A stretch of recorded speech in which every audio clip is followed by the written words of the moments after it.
chair is in. No, exactly. It wouldn't be.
Very sorry, I've left my notebook behind. I must go and get it. Apologies.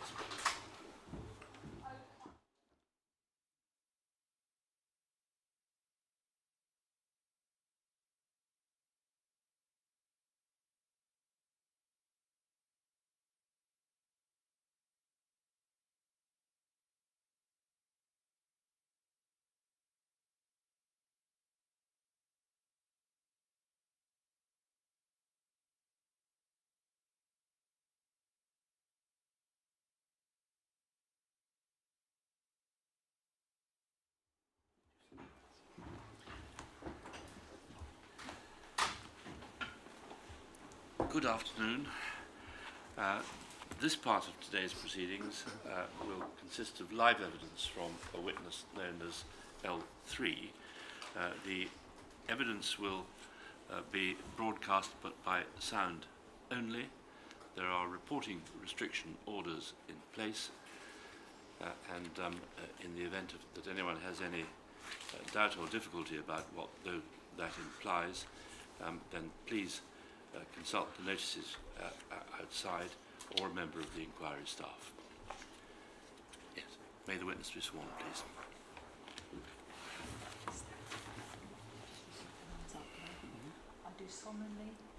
I do solemnly, sincerely and truly declare and affirm that the evidence I shall give shall be the truth, the whole truth, and nothing but the truth.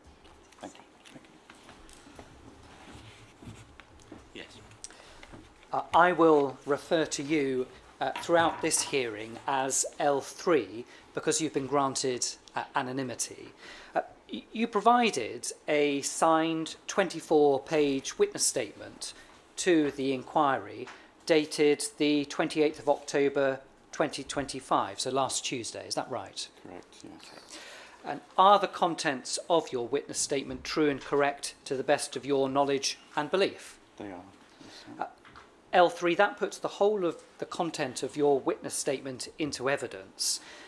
But today, I want to ask you first about how you became involved in hunt sabbing and in particular your interaction with James Thompson. However, my main area of questions today will be around the detail of a trip to France that you made with him in January 2001. And so I'm going to be asking about your account of what happened, but also your response to the account that we have been given by James Thompson.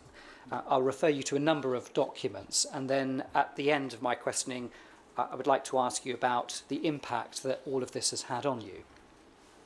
May I begin with the early 1990s? And before all this started, it's right, isn't it, that you were involved in various animal rights campaigns? Yes, that's true.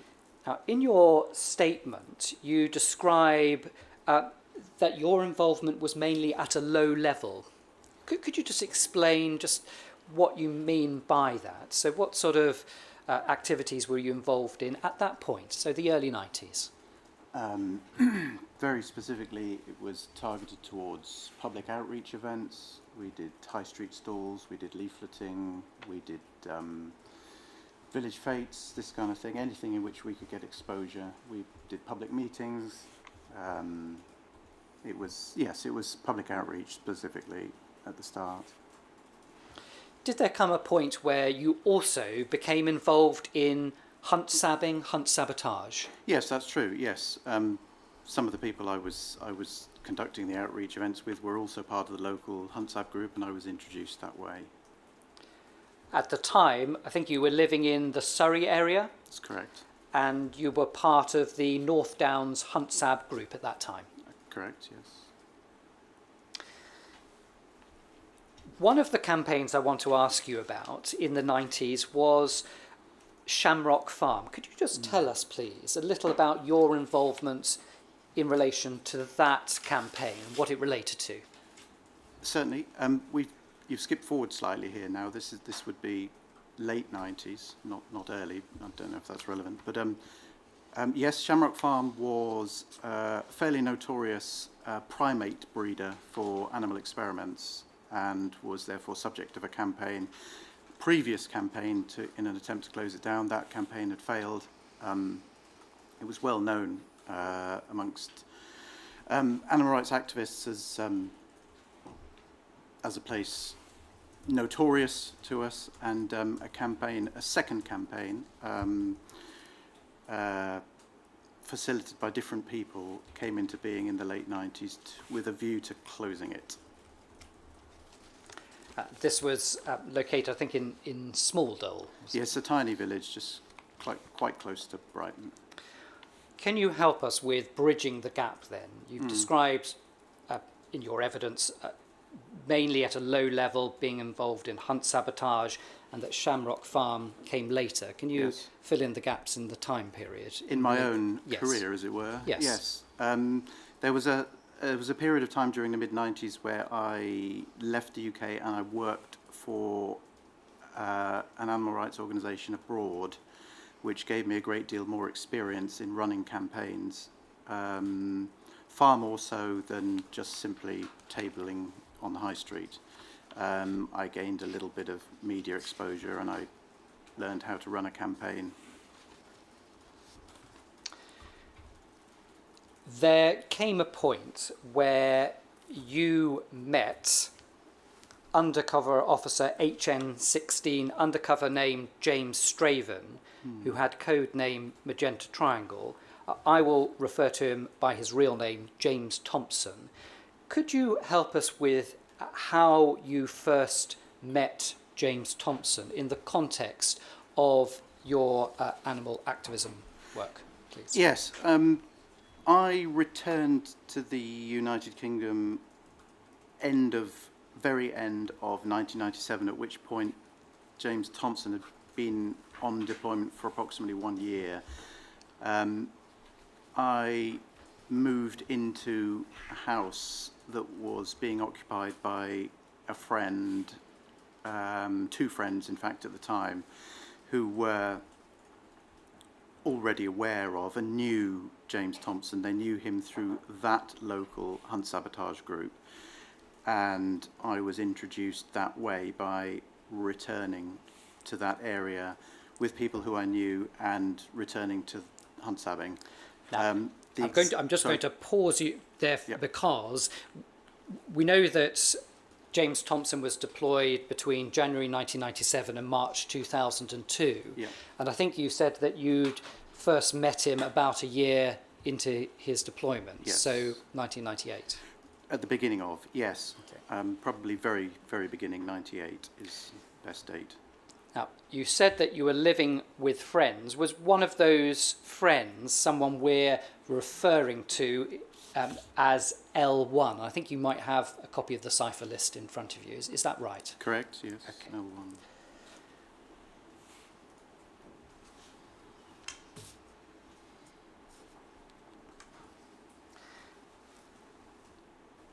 Your brother has also been given a cipher as L2. Okay.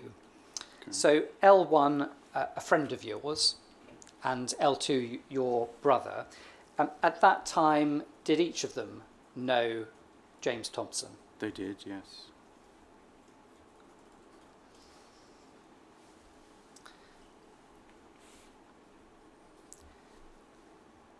Was your brother also, L2, also living in the same communal house? Correct, yes. Now, you refer in your statement, it's at paragraph 2.2 on page 5, to James Thompson visiting that particular house. Is that how you would have got to know him?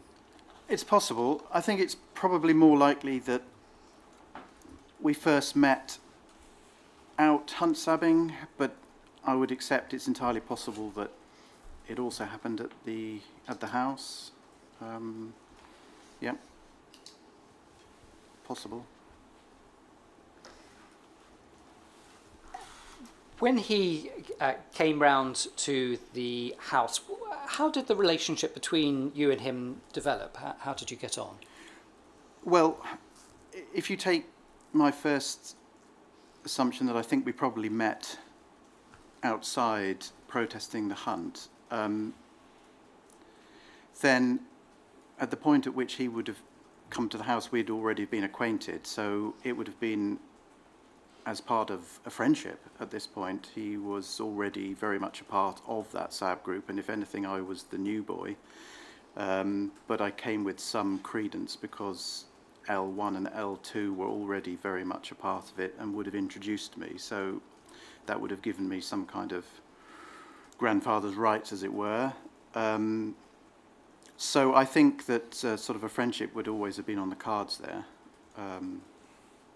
And certainly, to answer your question, that's how he'd have been received at the house.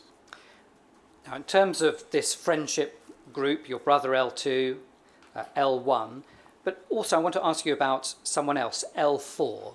Yeah. Was he also in this group? He was, yes. And like you, L1 and L2, was he also involved in the same sort of activity, hunt sabbing? He was. Okay. At that time, and you indicate this in your statements, L4 not living in that communal house, but he lived about 10 miles away. Local, yes, that's right.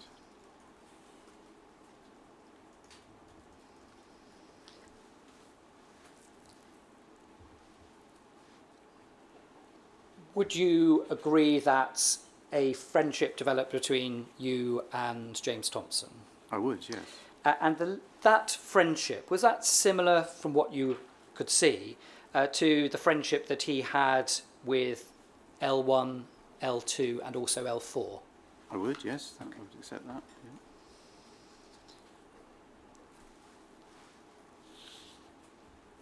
Could you give us an indication as to how often you would all go out together hunt sabbing, please? At that time, it would have been at least weekly. Possibly on certain weeks, it would have been twice weekly. Often, regular. Is that all of you in the sense of you, your brother L2, L1, L4 and James Thompson? Correct, yes. We have heard in this inquiry descriptions of hunt sabbing, hunt sabotage, but could you explain to us in your own words what you mean by that, please? Yes, it's a process by which we wish to disrupt the process in which hounds catch foxes by mimicking the actions of the huntsman, and thereby fooling the hounds into believing our commands and not theirs.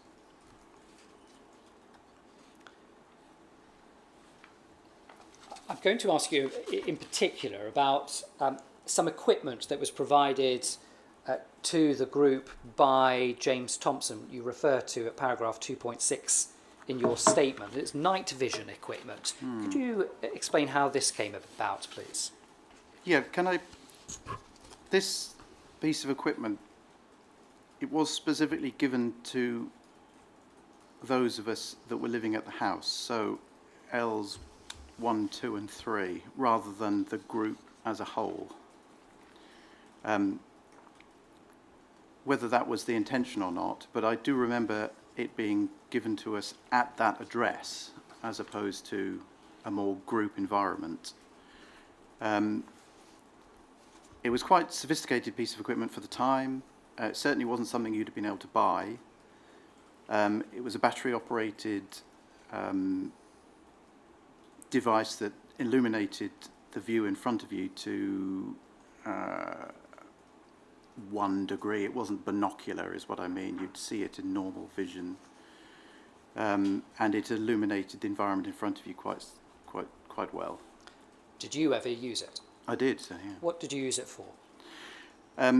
Initially, it was used quite simply for wildlife watching. The garden at the back of L4's house had a large badger set running around the back of it, and he would take many of us to come and watch the badgers. And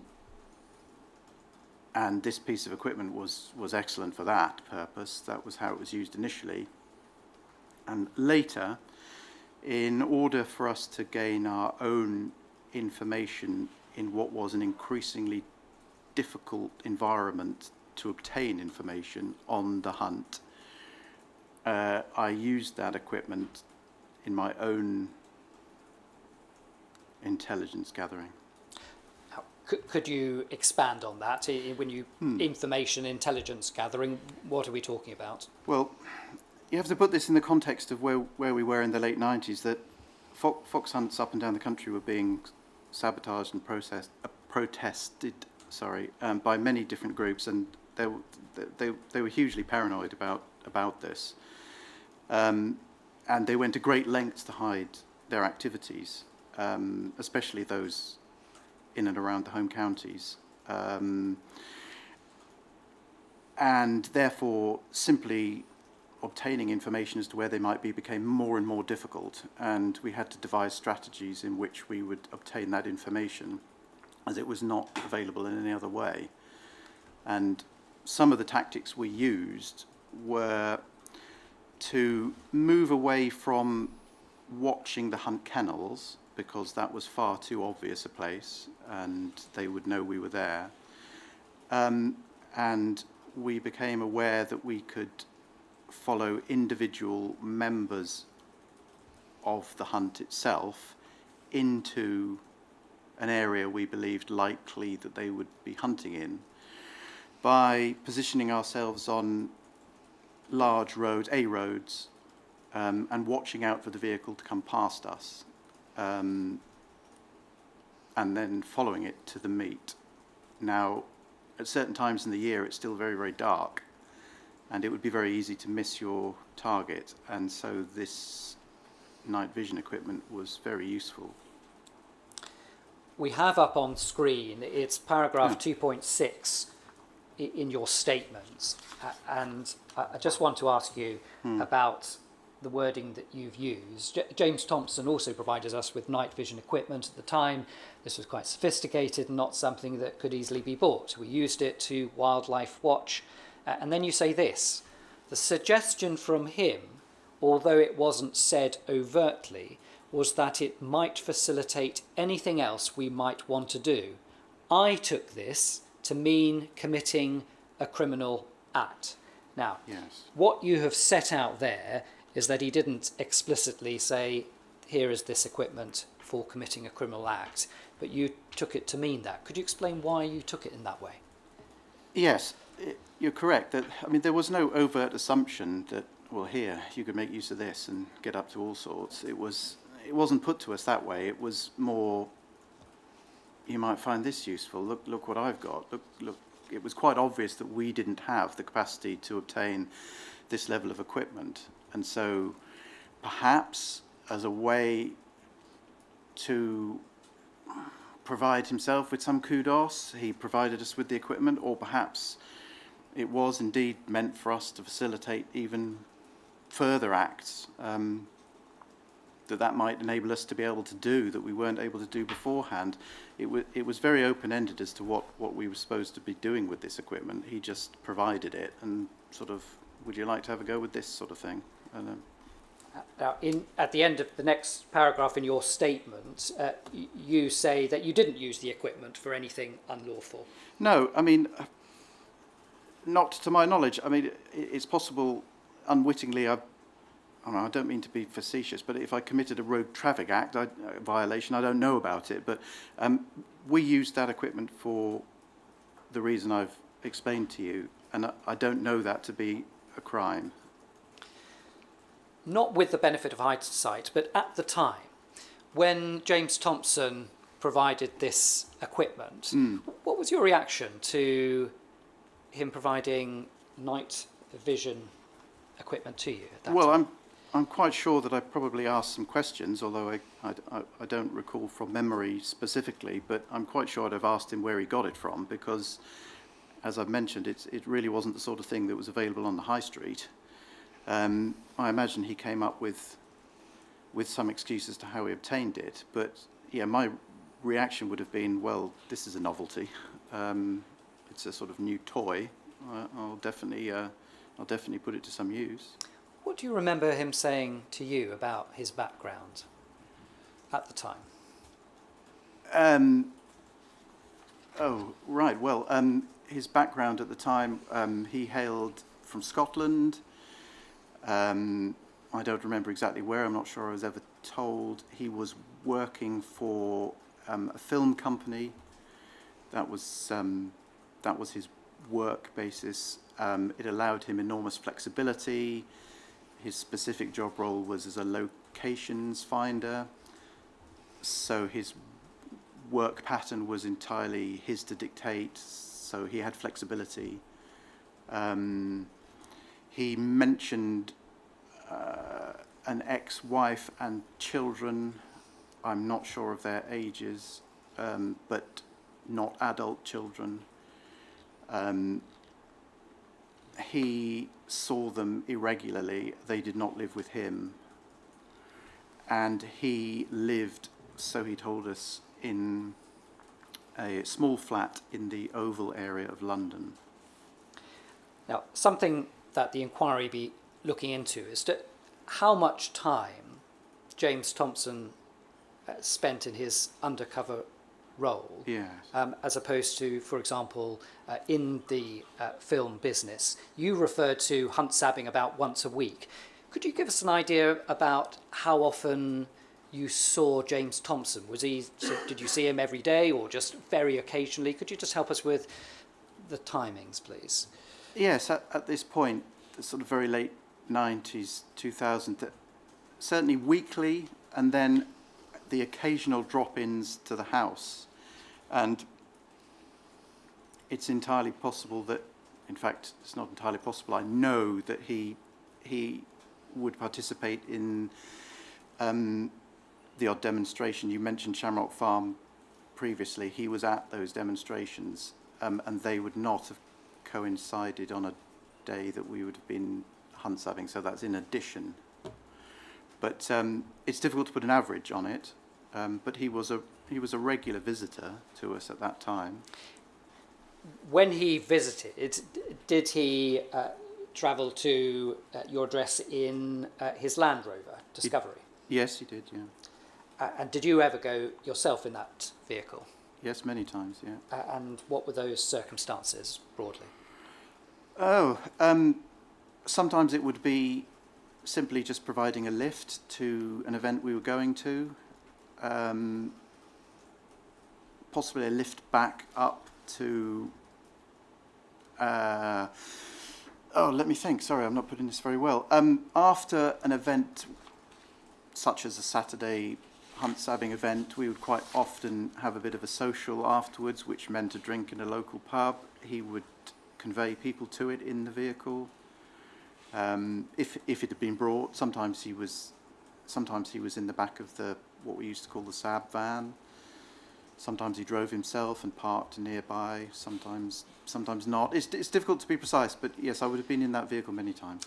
You've described in your statement a time when he offered to you and your brother if you wanted to use the Land Rover. Right. Yes. In addition to the night vision equipment, so the vehicle was left with us on occasions when he went travelling, as our address at that time was quite proximal to a big transport hub, and that was of use to him. So yes, he would leave the vehicle with us, but the keys would be retained by us, not him. And the assertion given to us was that we could use the vehicle if we wished to. Did that at the time stand out in any way? We've talked about the night vision equipment, but the fact that he had Land Rover Discovery, did that attract any attention? Well, a little bit. It wasn't the sort of vehicle that anybody else we knew had. I think he was aware of the fact that it was a slightly better make and model of vehicle than might be expected, but he put it down to the fact that he had to have something of that nature for his location finding. Now, you mentioned location finding. You've told us that he described to you his job in the film business. How often was this a topic of conversation? How often did he talk about that work? With me, not often, but then I probably wouldn't have questioned him too much on it. It seemed to be accepted by most people that that's what he did. Rarely, I would say, once the initial conversation was had and it was established, oh, that's what you do, okay. And being the film world, I think we just assumed that there was some money there that wouldn't necessarily be aware to us, and that would explain the nice vehicle that he drove. I want to ask you a few more questions about the Croydon Hunt Saboteur Group. Would you have described yourself as a core member of the group? Yes. Who were the core members of the Croydon Hunt Saboteur Group? Right. Let me be careful now, because I don't think everybody has been given. I will ask you this in another way, perhaps. Okay. You've said that you were a core member. Yep. Your brother, L2? Correct. L1? Correct. L4? Yes, he was within the core, yes, at the time. James Thompson? Yes, in so much as he was very regular and could be depended on to be there, but not so much in terms of perhaps the planning. Another member of the group was Wendy, and Wendy's name is on your cipher list. Yes.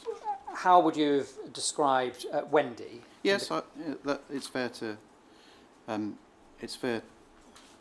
treat her as having been a core member of the group. Yes. Could you tell us what your relationship with Wendy was then, please? Friends. She was, as we've accepted, core member of the group, so we got to know each other well. She was regularly there. Friends. Would you describe her as a close friend? Perhaps not in those early days, but because of the length of time that she and I stayed with the group, yes, I would say eventually friendship became quite close, yes. And right up to today, would you class Wendy as a friend today? Yes, my opinion and impression of Wendy is that she's one of the finest human beings I've ever met. So yes, I most certainly would count her as a friend. Why do you describe her in those terms? She's honest, trustworthy, dependable, wants to do the right thing, wouldn't cross you. She's just a very decent human being. how active was she at the time in the group? You've described who the core members were, but Wendy, how active was she compared to, say, you? On an equal level, I would say. At that time, is it right that the only other female member of the SAB group was Sarah, referring you to your Yeah. list? To the best of my recollection, yes. Yes, she was. I can't picture in my mind. People came and went from this and any other SAB group. Nobody sort of signed a dotted line. So I'm afraid occasionally you'd have people who'd come along now and again, or people who came and found it wasn't for them.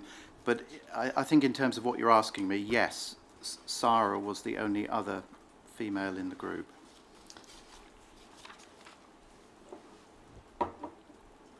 One of the things that you describe is at paragraph 2.12 in your statement on page 7 is you say that James Thompson accompanied you on several occasions to the actions, and you said he took an active role in finding and destroying badger traps, as did I. Could you just explain to those who are unfamiliar with what badger trap looks like and what you did to destroy it, and your involvement and Thompson's involvement, please? Yes, that campaign was generated by a government initiative to eradicate badgers because of a concern of TB amongst cattle. The argument was highly contested, and that in fact the transmission may have been in reverse, but nonetheless the government went ahead with their plan at that time, and there was large-scale actions against it, particularly in the southwest of England, where badger traps were being laid to catch live badgers in a device somewhat similar in size to this table I'm sat behind, and to a depth of maybe 18 inches. It's quite a sizable, heavy, steel-constructed cage in which it was baited with foodstuff to attract the animal. The animal would take the foodstuffs, and it would release a spring-loaded trap which would close the door behind, trapping the animal inside. So you and James Thompson took part on occasion in the action of destroying these traps. How did you do that? Yes, we visited the area, and essentially the desire was to release live badgers from traps, but actually we very seldom found badgers in the traps, but we found the traps themselves quite easily, and yes, they were destroyed by us when we found them. It took quite a bit of effort. They're quite solid, as I've just explained. You could squash them if you stood on them and bounced up and down, or you could find an object with which to damage them, so to render the space in which the animal would enter the trap so small that it could no longer enter, a bit like squashing a tin can before you recycle it. You follow me? Now, you have described and the reasons for destroying badger traps with James Thompson.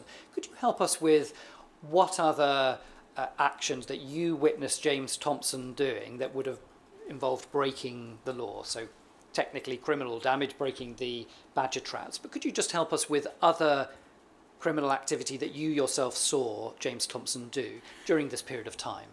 Yes, in all honesty, I can't give you another example beyond the badger traps of a similar nature. I'm struggling to bring forward an example of when other, say, hunt-related property was damaged, such as pheasant rearing pens or hunting towers. He would have been present when such action was taken, but I can't tell you that I actually saw him do it. I have a very vivid recollection of him being there on at least one occasion where we destroyed badger traps. You refer to a hunting tower. What is that? It's an elevated platform in which someone with a rifle can have a large field of view in order to shoot deer. I'm going to move on shortly to asking you about a report relating to a confrontation between hunt saboteurs and huntsmen. Okay. In relation to that broad question that I asked you about in terms of whether you witnessed James Thompson do anything that broke the law, could you help us with how often there was a confrontation between the hunt saboteurs and the huntsmen, terrier men? You'll remember I mentioned how difficult it was to gain information on them because of their rather paranoid state, and this goes hand in hand with the fact that the hunts became increasingly violent as the 1990s went on. By the end of the 90s, it was at an unprecedented level, and quite frankly, we could expect the possibility of an attack on any given day that we were out with them. You described during hunt season going out hunt sabbing weekly. Could you give us an idea of how often, or what proportion of those meets that ended up in a physical confrontation? Yes, Saturdays were always more at risk of that than midweek because it attracted more people. But at that time, every other week there may well have been something at some level, at some degree. Somebody got hurt. Could you help us with who instigated the violence? Was it both sides? Was it one side? What's your recollection? No, it was undoubtedly on the hunt side towards us. They saw us as an endless thorn in their side, and eventually it got to them so much that they would take any opportunity in which to stop us from doing what we were doing, and the quickest way to do that is to hit us. And that happened on a very regular occasion, sometimes with the approval of the hunt staff, and sometimes not. Sometimes they would try to distance themselves from it, and sometimes they quite literally led the charge. How equally balanced were numbers? So could you help us with, when you're engaged in hunt sabbing at that time, how many people in the Croydon hunt saboteurs were there, and how many huntsmen and terrier men were there? We would have always been vastly outnumbered. Our numbers, at best, on a Saturday would have probably been, at our height, 20 to 30. And on a Saturday, the hunt itself, well, if you include all supporters and all of the riders and all of the sort of hangers-on, there could be a couple of hundred of them. You refer to being hit with fists? Yes, with fists, but yeah, it was also whatever they had to hand. The members of what they call the field, which is the riders, they would use their crops, bone-handled crops, and the terrier men, of course, had any number of tools on their vehicles, shovels, spades, spikes, you name it, all of which they used in an attempt to dig out and kill the fox, but it could also be employed to attack us with. What about the Croydon hunt saboteurs? Did you ever have any weapons? We never brought weapons with us. That would have been counterproductive. It would have been stupid of us to do so, even if we'd wanted to. The vehicle was regularly searched by the police, and those would have been confiscated and doubtless us arrested. So, no, we did not bring weapons to our hunt sabs. I won't deny that it's entirely possible that in an attempt to defend ourselves that we picked up whatever we found on the ground near us. I'm not saying that we didn't pick up a stick when we needed to. I'm sure that we did. When you describe that, does that include James Thompson's actions? Yes, it would. He would have been very much a part of that. He would have been very much a part of that. So involved in the violence, but the way you described it is in self-defence. Yes, it was in self-defence. But all of us, I mean, you don't generally get a choice in the matter. It's you're forced to defend yourself, and he would have done so with the rest of us. The way in which you've just described it with the rest of us, could you help us with to what extent he was, say, on the front line of violence, or whether he held back? Could you just give us an idea of how involved he was, or whether his involvement stood out in any way? I mean, none of us would have been instigators, because again, it would be counterproductive for us to begin something that otherwise wouldn't necessarily have happened. But in terms of then having to rally round and defend ourselves, yes, at that point, when there's little or no choice, he would have been a very enthusiastic participant. I'd like to turn now to a particular report that James Thompson produced. So it is at your tab B5. It is MPS 003867. We're just going to put that on screen, then I can ask you some questions about it.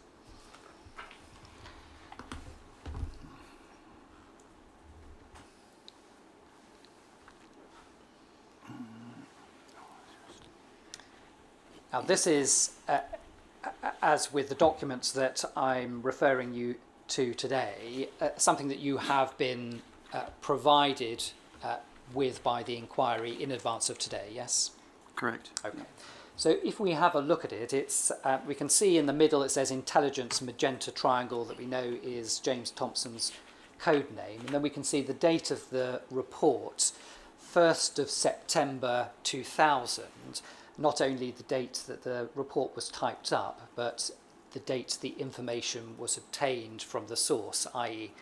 James Thompson. Now we can see the title is L4's name. Then it says this: L4 was seriously injured this morning when a Land Rover belonging to the Surrey and Burstow Hunt ran him over during a confrontation between Hunt supporters and Hunt saboteurs. Others present at the event included L2, Privacy and Privacy from Liverpool. Not surprisingly, there is a great anger amongst the SABs at this incident, as it was felt to be a deliberate act. There has been immediate talk of reprisals, but no definite plan has yet been formulated. Now, in your statement, it's at paragraph 3.3. We didn't turn up the statement. Can we just leave the report on the screen? You have said that you weren't, in fact, present on this day. Is that right? It is, yes. I wasn't present, no. When did you first hear about what is reported in this report? Very quickly after the event. Very quickly. What were you told about the event, and by whom? Yes, by whom is a bit difficult to remember, but I was told of the circumstances in which L4 had been assaulted and that he had been airlifted to trauma centre, and he we later discovered, I didn't know at that precise moment, but he was then placed on a life support machine. You said you were told the circumstances in which he was injured. What circumstances were those that you were told? A vehicle had entered the field that the small number of SABs had gone into. This is a weekday, not a Saturday. And the vehicle had pursued them across an open field, and it appears that L4 had been slightly separated from the others and had been run down by the vehicle.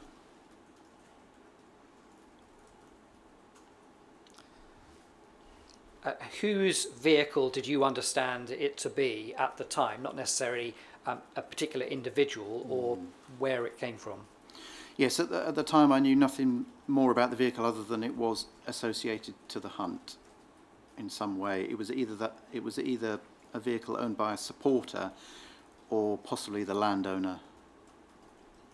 Now I'm going to ask that report remain on screen, but I want to just refer you to something you've said in your statement. It's paragraph 3.3. You say, I do remember going to the hospital that evening to see him, referring to L4.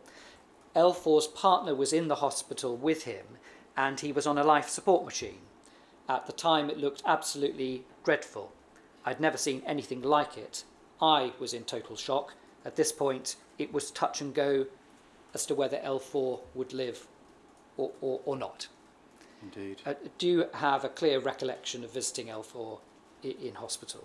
Yes, sir, definitely.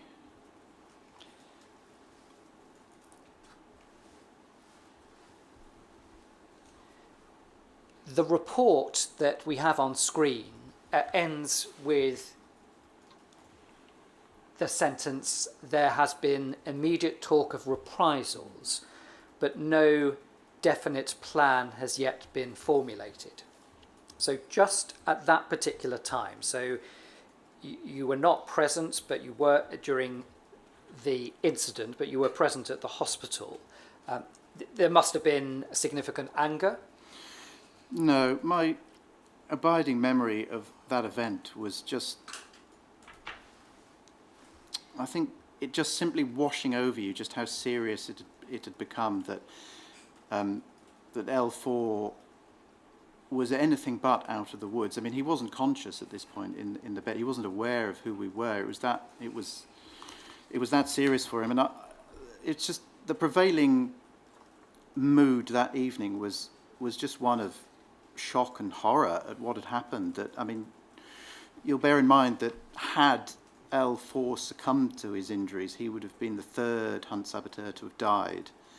And I think that was what was foremost in people's minds. It was just like, oh my God, here we go again. Or there, but for the grace of God, could have gone I. But at that moment, absolutely no talk of reprisals at all. It was completely the opposite. And in any case, that L4's partner was present. She was not a member of our SAB group, and it would have been wholly inappropriate for anybody to want to talk like that. But it just wasn't what was on people's minds. People were just completely deflated by what they saw. What was the reaction towards L4 from the hunt community and the wider community as a result of this, that you recall? Yes, well, they were completely dismissive of it and rallied round in an attempt initially to support the driver until it became apparent that support for him was untenable. But there was no attempt at contrition on their part. Quite the opposite. They were very indifferent and callous about it. The following day. Yes. You've described a paragraph 3.10 in your statement that the next day, so the 2nd of September 2000, there was a protest at the kennels, and you've said that which culminated in a number of arrests in the following days and possibly weeks. I'd like to ask you some questions about that, please. Yes. In doing so, could you explain to me whether you were involved in this protest at all? Yes, I was present. Help us with the number of people attending the protest, please. Yes, I think it was felt that we needed to express the fact of how horrified we were and just how serious the events had been the previous day, and it was felt that we shouldn't just allow events to run and for it to appear as though we were not concerned. So very quickly a protest was arranged at the hunt kennels that evening to make our protest about what they had done to L4. And by this stage, I imagine word had got round the grapevine quite considerably, because people were showing showing the fact that they would like to participate and support us and support L4 by coming along themselves from quite far afield. You describe in your statement as the group who went to the kennels is made up of men and women of all ages. Yes, and it should be expressed that there were many people who were completely horrified by it. There were not necessarily all of whom were protesters, not necessarily all of whom would have been Huntsabs. There were indeed people of all ages and from all sympathetic backgrounds there that day. In terms of who went, you described how you attended the protest. Did your brother L2 attend? L2 was present, yes. Your friend L1, was he there? Yes. What about James Thompson? No, James Thompson was not present that day. Had he attended the hospital the previous day? I struggle to be able to give you an exact memory for that. It's the best of my recollection he did attend, but whether that was at exactly the same time I got there, I cannot be sure. So at the time, as far as you were aware, James Thompson was a core member of the Croydon Hunt Saboteurs. Correct? He was, as you were, a friend of L4. Correct. L4 had been extremely badly injured the day before. Absolutely. Were you surprised that he didn't attend the protest the following day, the 2nd of September? That's putting it quite mildly, sir, yes. This was an unprecedented event, not just for our group, but for years. The fact that people from far and wide were coming along and wanting to show their sympathies, it seemed more than just out of the ordinary that James Thompson was not present that day. And I can quite honestly tell you in hindsight now that whatever he was thinking, he did more to damage his own deployment by not being there that day than he could have realised, because he stuck out like a sore thumb. We expected L4 to die at that point, and for him to not be there, it was some time ago now, but do you remember challenging him afterwards in any way, asking him, well, where were you? There was no question that he was challenged about it. I can't bring to recall the exact instances of it, but Thompson always had a good excuse for everything, and I'm no doubt whatsoever he provided some excuse relating either to his children or to work or something else that simply wasn't believed. There were people who came to that evening's protest who took the day off work. They simply took the afternoon off, and it was seen as that serious. People understood just what an important event had just occurred and how horrific it was, and they made an effort to be there no matter what. And therefore, him not being there stood out enormously. We have up on screen page 8 of your statement. We can see it, paragraph 3.12. You describe that when you got to the kennels, that a leading figure in the hunt came out with another hunt servant and they had weapons. Could you help us with the type of weapons that you can recall? What are we referring to here? Yes, the track that leads up to the courtyard in which the kennels are located is a working environment, so there was all sorts of things to hand. I remember the two principal members of the hunt that were there to meet us. One of them had a great big riding crop, bone-handled riding crop in his hand. The other one had what looked like a spade in his hands. Now, you say there was an incident. The main point is that was it. That was the response. The group who went to the kennels was made up of men and women of all ages. A leading figure of this fox hunt was known to some of the SABs, and he had convictions for violence. Now, you say in this paragraph there was an incident, but in fact earlier in paragraph 310, you say that the protest culminated in a number of arrests in the following days and possibly weeks. So I would just like to ask you some more details about what happened, because we have the protest, the hunt individuals coming out with weapons. You say there was an incident, and then later there were a number of arrests.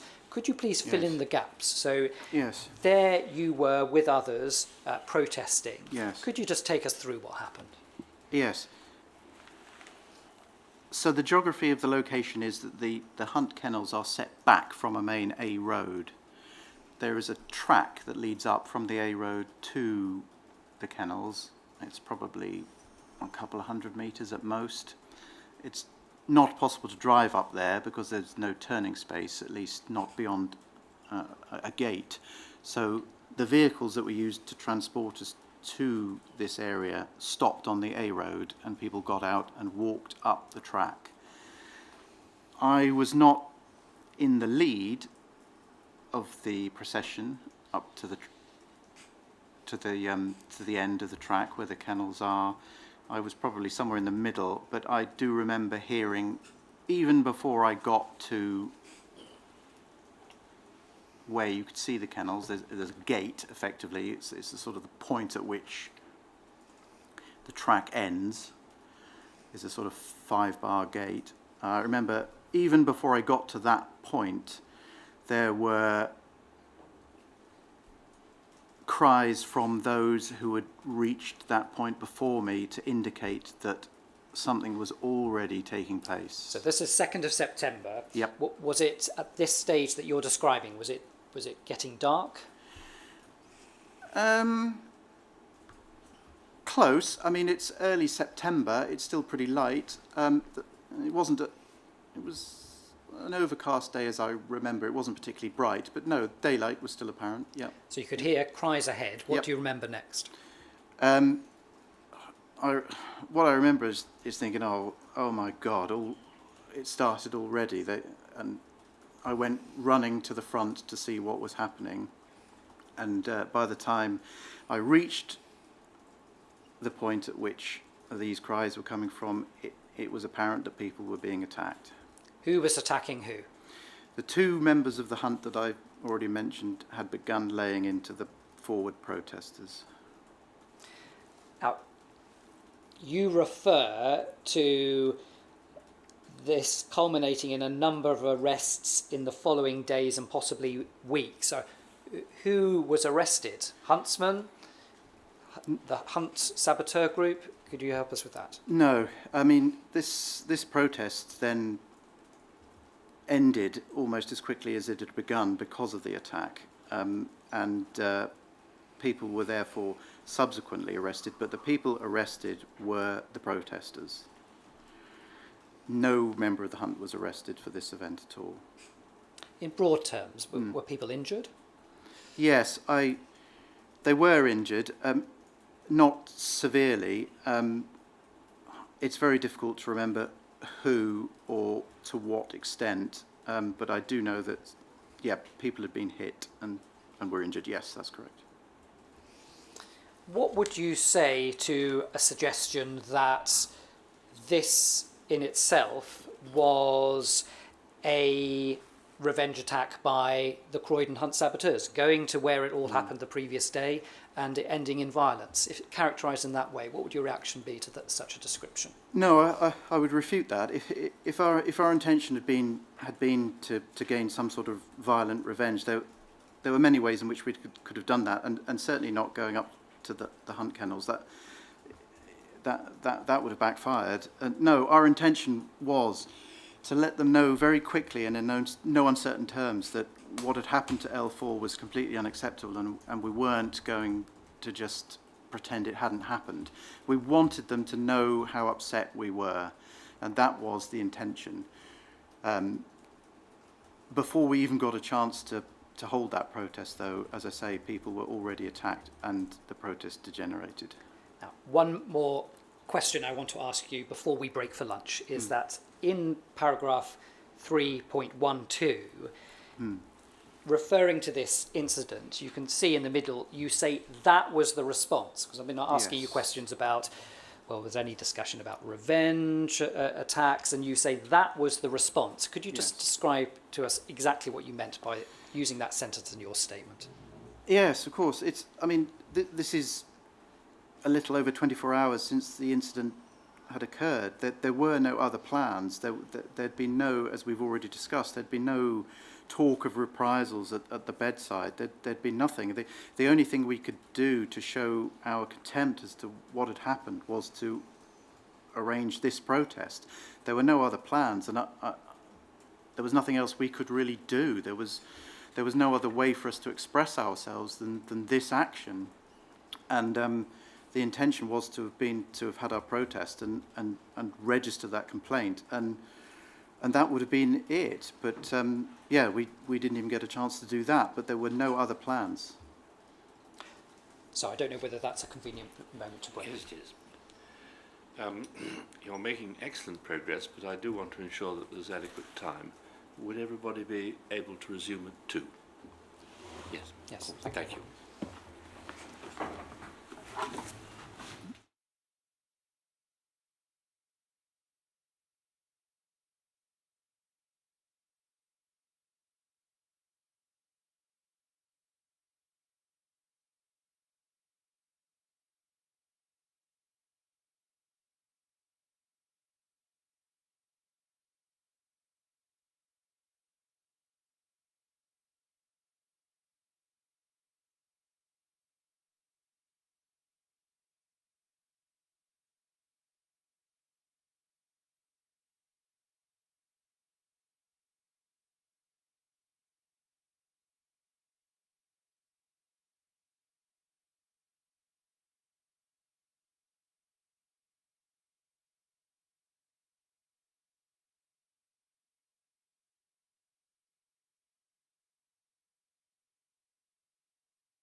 Good afternoon. Today's proceedings are being transmitted after a 10-minute delay by voice only.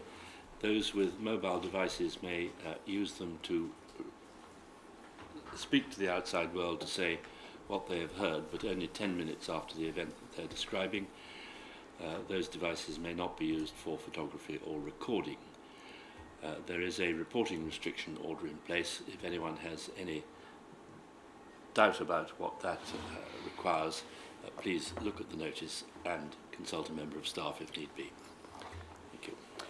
L3, before lunch, I was asking you about events on the 1st of September when L4 was badly injured and the resulting protest the following day on the 2nd of September. I would like to move forward in time a few days to the 6th of September, and in doing so, please may I ask that report MPS 3897, so at your tab B6, is put up on screen. Thank you. L3, we can see this is a report by James Thompson dated the 6th of September. Let me just read it onto the record and then I'll ask you a few questions about it. Mm-hmm. It's titled Magenta Triangle, Surrey and Burstow Hunt. It says this: following the incident last week where L4 was run over and badly injured during a fracas between Hunt saboteurs and Hunt supporters, there is to be another demonstration this evening by members of the Hunt Saboteurs Association against members of the Surrey and Burstow Hunt. The demonstrators will meet at East Grinstead BR station at 6 p.m. and from there make home visits to a number of prominent members of the Hunt. The demonstrators are hoping to have press coverage of the actions, which will consequently be less violent than previous encounters. Given the serious nature of L4's injuries, however, the 20 or so protesters are likely to be in a volatile mood. In relation to this particular report, their reference to a demonstration by the Hunt Saboteurs Association, could you help us with that? Because this is not reporting that members of the Croydon Hunt Saboteurs are due to hold a demonstration, but the Hunt Saboteurs Association. Could you just help us with the distinction between the two? Yes, I don't know that that's really correct. I mean, the Hunt Saboteurs Association was an umbrella organisation that was effectively admin. It was a place for the public to be able to contact the organisation if they'd wanted to. It wasn't a body of people as such, although at a later date there was a committee to help run things, because Hunt Saboteurs Association became a limited company, a public limited company at one point. So there was a constitution, but it's not helpful that it's written this way. It's going to confuse you. It wouldn't have been members of the Hunt Saboteurs Association in a general term. It just would have referred to people who were Hunt saboteurs per se. Can you remember if you attended such a demonstration? So that we're looking at the 6th of September, so just under a week later.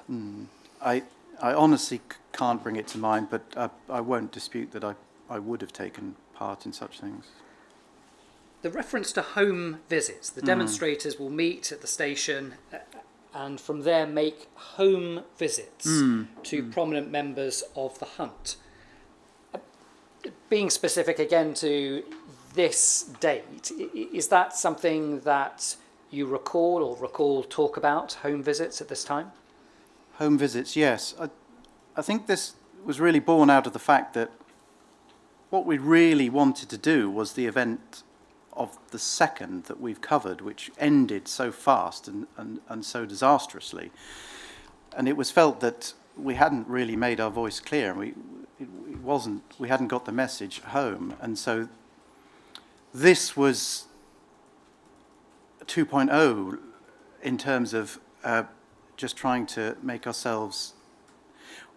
make how we felt known to the Hunt, that this wasn't something that was an acceptable thing for them to have done. And so it was the next stage, and many of the prominent members of the Hunt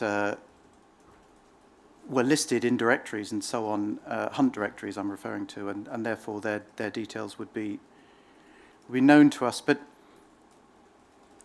do you mind if I go on to make a comment about home visits? Please do. Please describe what they are.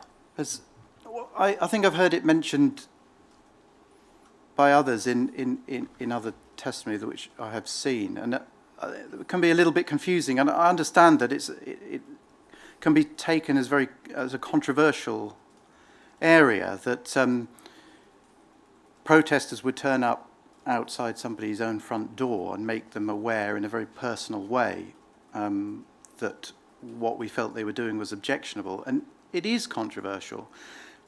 But it was even controversial to some of us. And I don't think it's been mentioned so far, and it's not in the interests of people like Thompson to have made this aware to you in his statement. But, you know, we really did consider what we were doing before it was done. And in many cases, we placed our own safeguarding in front of these home visits. And we didn't just sort of turn up en masse with no homework prior to. We knew who we were going to, and we knew the risk that we were taking in so doing and how it may come across. And I can assure you, without being able to prove it to you, but I can assure you that there were one or two people who we became aware of who were metaphorically crossed off the list for home visits because others they lived with were considered too vulnerable, and we wouldn't wish to upset them. So these were considered actions, is what I want you to understand. Did that description of home visits have any sinister overtones? Not to us. I mean, there was no plan to do anything other than demonstrate for a short while at the home address. It wasn't an attempt to then damage property or masquerade as an opportunity to cause damage.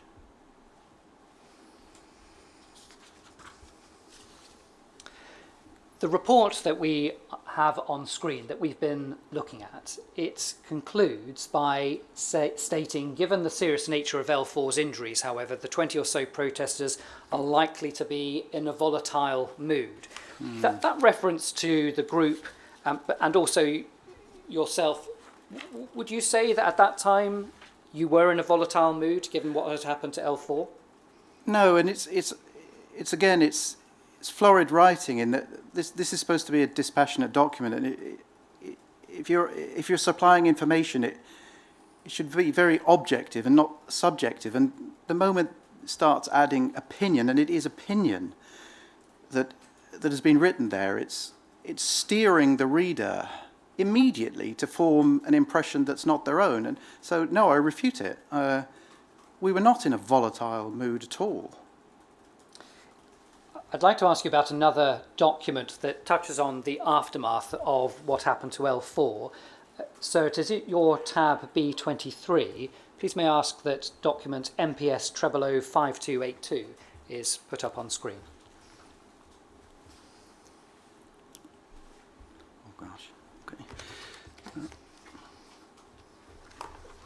Anything specific? Sorry. Now, in relation to this document, and we may return to this, but I want to ask you about something very specific. It's an Operation Lime Special Branch note dated the 8th of February 2001. But what I want to ask you about is what's described in the third paragraph. So in this document it states, in the immediate aftermath of the incident and in the ensuing months, there have been a number of revenge attacks against members, associates of the hunt. All members and supporters of the hunt concerned are now considered to be at risk, although the driver of the vehicle would be a particularly attractive target. So in relation to this document, and just so that you're aware, it is a document that was authored by one of the managers, HN58, but he's describing that in the aftermath, the immediate aftermath, that there had been a number of revenge attacks. You were there at the time, you were in the group. What is this, or what could this be a reference to? Yes, again, well, I mean, what do you define as a revenge attack? I mean, you could potentially even suggest that the essentially peaceable home visits were revenge attacks, if that's how you choose to word them. I cannot otherwise understand what they mean. If by that is meant physical attacks, if revenge attacks here is a reference to physical attacks, over and above what you have described, what happened the following day, the 2nd of September, but also the report we were just looking at of the 6th of September, what else was there in terms of remonstrating against the hunt for what had happened to L4? I think it's very important to make this clear that if our intention had been to be physically violent, it would have been immediately counterproductive. We would have managed to get one such event in before all subsequent events would have become impossible, because action would have been taken proactively against us in that event. It's exactly the same as our standard day out sabotaging the hunts. If our intention had been to simply attack them on sight, we'd have lasted 5 minutes, and that would have been it. We had to keep and we desired to keep our actions peaceable in nature so that we could achieve what we set out to achieve. And that is also the case with the protests subsequent to L4's assault. I wonder if we can look at the next paragraph in this same document, because it says that the most angered by the incident have been the personal friends and associates of the victim, of whom L2 could be regarded as his closest. Now, just pausing there, those most angered by the incident have been the personal friends and associates of the victim. Fair to say that you were angered by what happened? Certainly. And the reference to L2 in particular being regarded as L4's closest associate or friend, is that a fair description? Is that accurate? I mean, yes, I won't necessarily dispute it. I don't know that he was particularly seen by L4 as closer than the rest, but I won't argue. We were all very close to L4.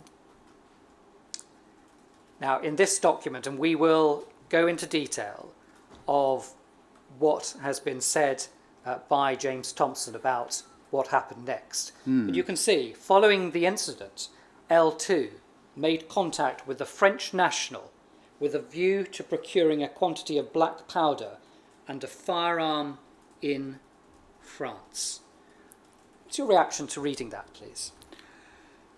My reaction to that is that I was utterly aghast when I first saw it, and I simply didn't recognise what I was reading. This is fantasy, sir. It did not happen. The next sentence, MT, James Thompson's codename Magenta Triangle, MT's credibility within the group was such that he was asked to use his vehicle to drive to France to collect the items. Again, your reaction to reading that? That it's untrue, that the event simply did not happen. He was not asked to drive to France for any such purpose.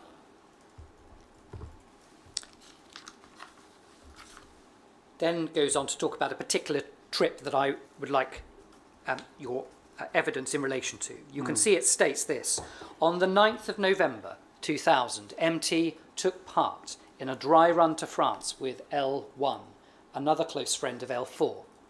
It was during this trip that MT became aware that the collection would take place in the Marseille area, although he was not told the identity of the French contact.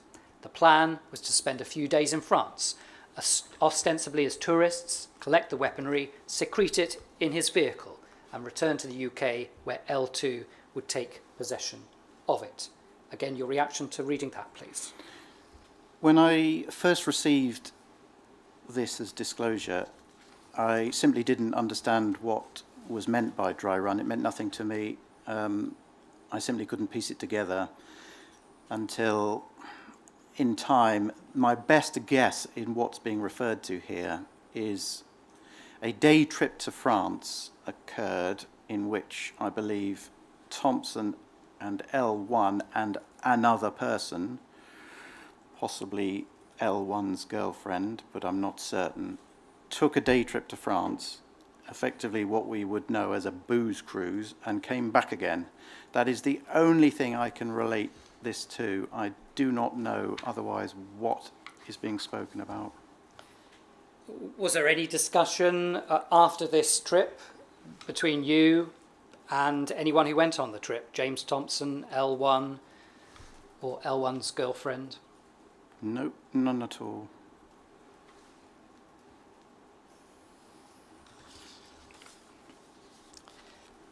In relation to that trip, do you remember yourself being asked whether you would want to join what you've described as a booze cruise? No, I don't believe I was asked. No, I don't believe I was ever going to be part of that day trip. Now, it's in relation to this particular date, so the 9th of November 2000, what described in the documents as a dry run that you've described as a booze cruise. I want to ask if, and sir, it is your tab B4, if the document MPS 009484 could please be shown on screen.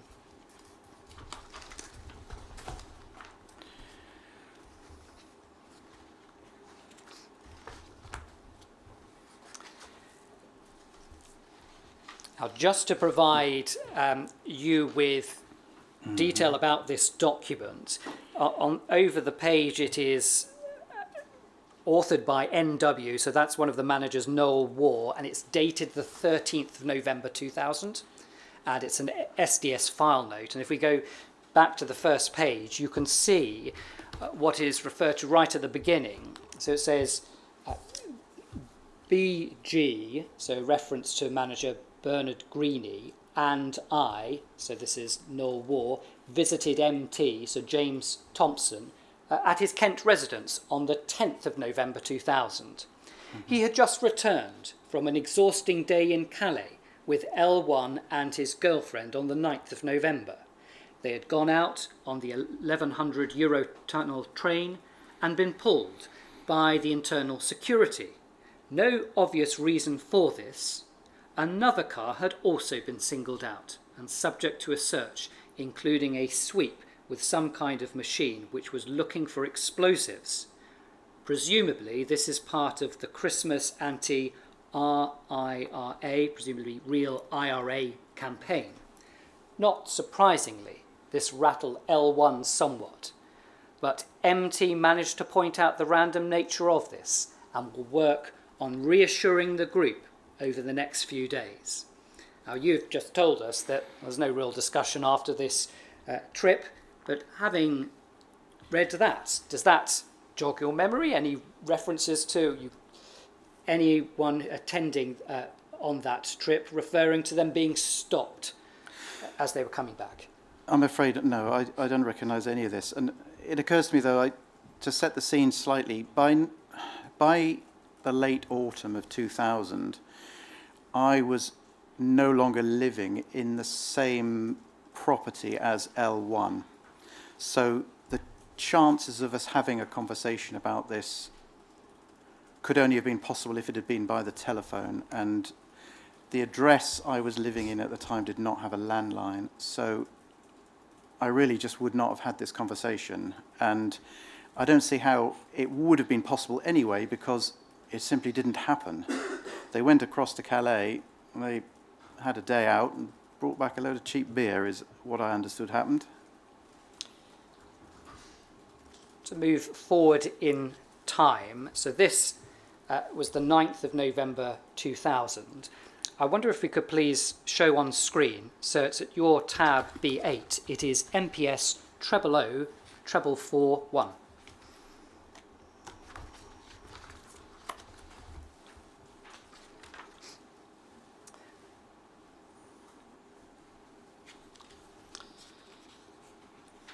So this document is authored by manager HN58, you can see at the bottom, and it refers to Magenta Triangle proposed trip to Istanbul with L4. And let's just turn to that report. So on Friday, the 1st of September, animal rights activist L4 was run over by a vehicle being driven by a gamekeeper connected to the Surrey and Burstow hunt. L4 suffered extensive injuries and is at present recuperating at home. It is thought unlikely that he will ever make a full recovery. Surrey police have investigated the incident and have referred the matter to the CPS. And then this. There has been widespread outrage by those within the animal rights movement, none more so than L4's close friends, L1, L2 and L3. At present, there is a plan to obtain black powder and a gun from France through a French animal rights activist. While the target is unknown, it is very probable that the driver of the vehicle remains the most likely recipient. Magenta Triangle is well placed to report on this enterprise. And again, please may I have your reaction to that? Again, I found it utterly staggering to read. I don't recognise what's being referred to here. Beyond the first paragraph where it speaks about L4 being in Turkey, yes, that I believe he had reason to be there for work. But with regard to paragraph 2, I simply don't recognise what you've just read. So in the third paragraph, L4 is employed by Privacy and has been working in Turkey earlier in the year. That sounds accurate to you, is that? Yes, it does. He was shortly after receiving his current injury scheduled to return to Istanbul to complete his contract. Clearly he has not been able to fulfil his work commitments, but he is now well enough to travel and intends to go to Istanbul to collect some belongings and tie up some loose ends. Due to his condition, he requires someone to accompany him. Magenta Triangle has been asked whether he can help. Can you help us in relation to that? So he's L4 going back to Turkey but needs some help because of the injuries he sustained. And James Thompson being asked, well, can you help? Yes, I mean, it's plausible. It's difficult to recollect whether Thompson was specifically asked or whether it was just a general call to assist L4. It does seem he certainly had loose ends to tie up, having been out there for work. I seem to have some recollection that he had some companion animal that he would have required to bring back and put into quarantine, and there was some paperwork required there. Springs to mind. It was just admin was what he was going back for. But why specifically Thompson was chosen to be on that trip, I don't know. I would speculate that he just made himself available. Do you remember him actually going there, or is that something that you can't recall this distance of time? Very vaguely. It's difficult to bring to mind. Now, of course, this document, this special branch note, written by a manager, and he says in the last, in the penultimate paragraph, Magenta Triangle, in addition to increasing his credibility within the group. So the suggestion here that James Thompson, while travelling with L4 back to Turkey, will increase his credibility in the group. Can you comment on that? Is that the sort of actions that you described previously, being very surprised that he didn't attend on the 2nd of September? Yes, sort of thing assuage your concerns about it? No. Increasing his credibility by simply accompanying L4, it doesn't sit well with me at all. I think the real motivation behind his desire to accompany L4 is that he would be in close proximity for, what does it say at the very end there, the better part of a week, in which he would have access to someone that he could initiate conversation with, listen to, observe, and just generally carry out surveillance on. I think that was far more in his mind than actually accompanying and being helpful to L4. And the document is specific, though, isn't it? It says, in particular, he will have an ideal opportunity to find out what future plans L4 has to exact retribution on the driver of the vehicle. He may also talk about the current plan involving his close friends. Yes, this would have been him mining L4 for information, I imagine. But, I mean, L4 himself, I mean, this is terrible, really, because, I mean, L4 was in a very delicate position here.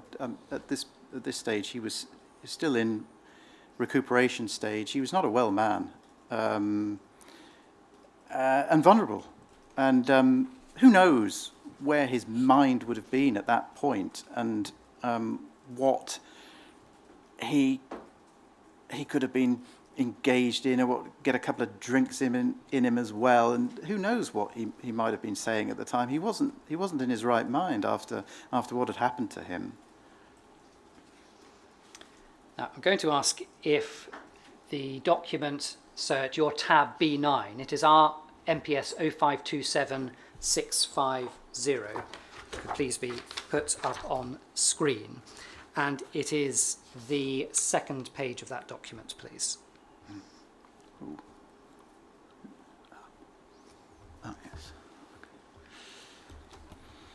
So this is a document, you can see it's HN53, so another manager. But again, it's a similar topic. In the context of the Marseille operation, the importance of Magenta Triangle's participation in the trip to Istanbul with L4 should not be understated. In the first instance, there is the probable intelligence dividend to be gained from L4 about the longer-term intentions of L1, L2 or L3. More particularly, however, the cementing of the relationship between Magenta Triangle and the most high-profile animal rights martyr will greatly enhance his credibility in standing amongst those who are driving the procurement. This description of L4 in that way, described as the most high-profile animal rights martyr. Could you comment on the language here? Yes, I mean, it seems deliberately inflammatory. I mean, by very definition, he wasn't a martyr. But no, they're attempting to propel L4 to be something that he wasn't. And what he was a very vulnerable man who had nearly died, and was desperately in need of friends to help him. And this presumption that by getting close to him would enhance a reputation or lead to, what is it they use, intelligence dividend, L4 would have had nothing to say. L4's mind would have been on nothing but self-recovery at this point, I'm quite certain. And in terms of referencing the data when all of this happened, the next paragraph, Magenta Triangle is due to travel to Istanbul with L4 on the 20th of November, returning the following Monday, the 27th. The pair will be staying in the suburbs, and it goes on. And you can see, if we turn over the page, the application for authorization to travel is approved by Detective Chief Superintendent Colin Black. But that is in relation to a trip whereby James Thompson returns on the 28th of September, sorry, 28th of November. And I would like to ask you next about a meeting a couple of days later between you and James Thompson. And in order to do that, please could we put up on screen, CERT is at your tab B12, it is MPS 004762.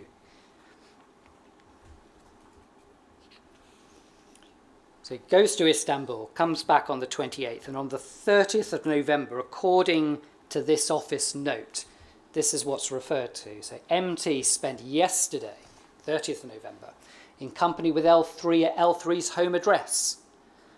They discussed their forthcoming trip to France, and the following points were agreed. And then we've got the itinerary.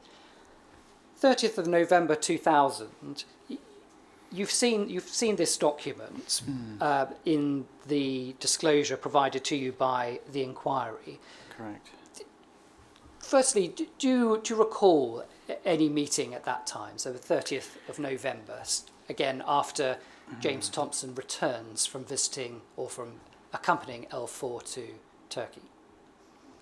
What I do remember is that it's correct, I was living away from the address we've spoken about before, and it is true that he made visits to me, at least on one occasion in the company of Sarah at that location. I think it probably is correct that it happened before the January of 2001. But I'm sorry, to be more specific about that exact date, he'd certainly paid visits to me there, but on that specific date, I can't be certain. It's possible. Yes, it is possible. Moving to the content of what was described there. And you can see, firstly, a straightforward itinerary. So leaving Dover to travel to Calais on the 8th of January, Calais to Bordeaux the 9th of January, Bordeaux to Marseille the 9th to the 11th, and Marseille to Calais back 12th to the 14th of January. Was that discussed around this time, an itinerary? This is the difficulty I have, is that I think this is all a bit too early. I have a recollection of the trip being far more ad hoc and being planned far closer to the departure. I don't have a recollection at all of it being planned this early. In fact, I don't believe it was. I have a much stronger recollection of it being something that was presented almost as an opportunity. I described it as having fallen into my lap, and that suggests that it wasn't planned sort of 6 weeks in advance. So I don't think that's correct. What do you mean by falling into your lap? Could you just describe that a bit more, please?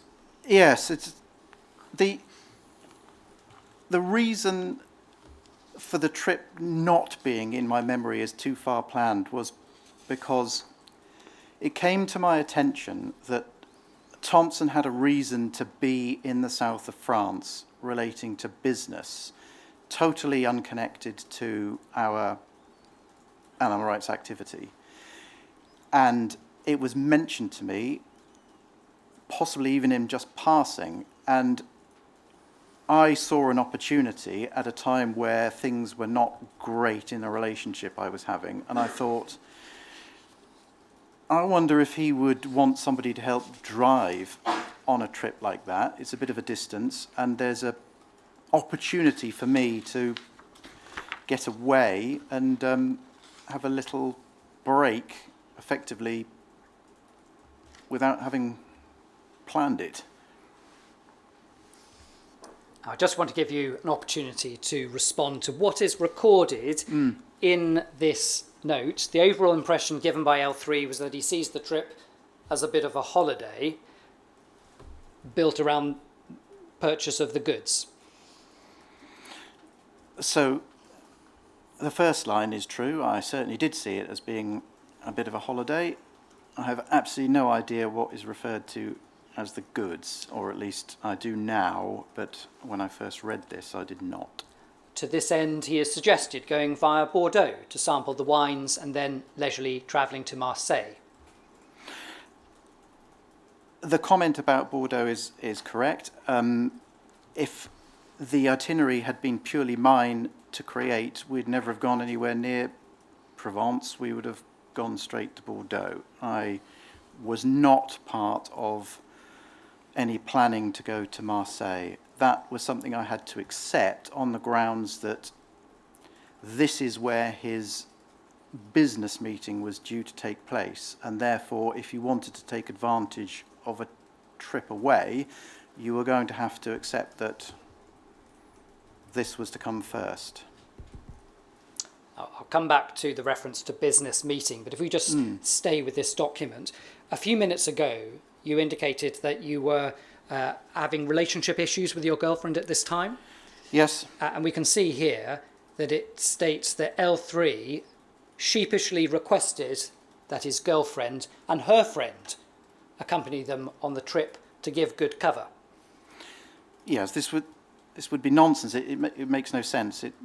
It's not what would have happened. And in any case, to give good cover to what? We were going on holiday. There would not have been a requirement. The whole idea was to have a bit of time away, so I wouldn't have asked for her to accompany us.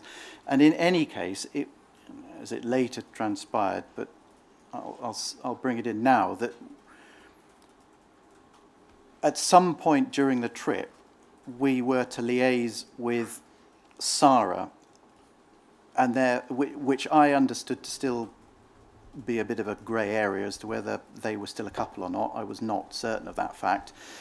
And therefore, if anyone's girlfriend was to accompany us, it was going to be his.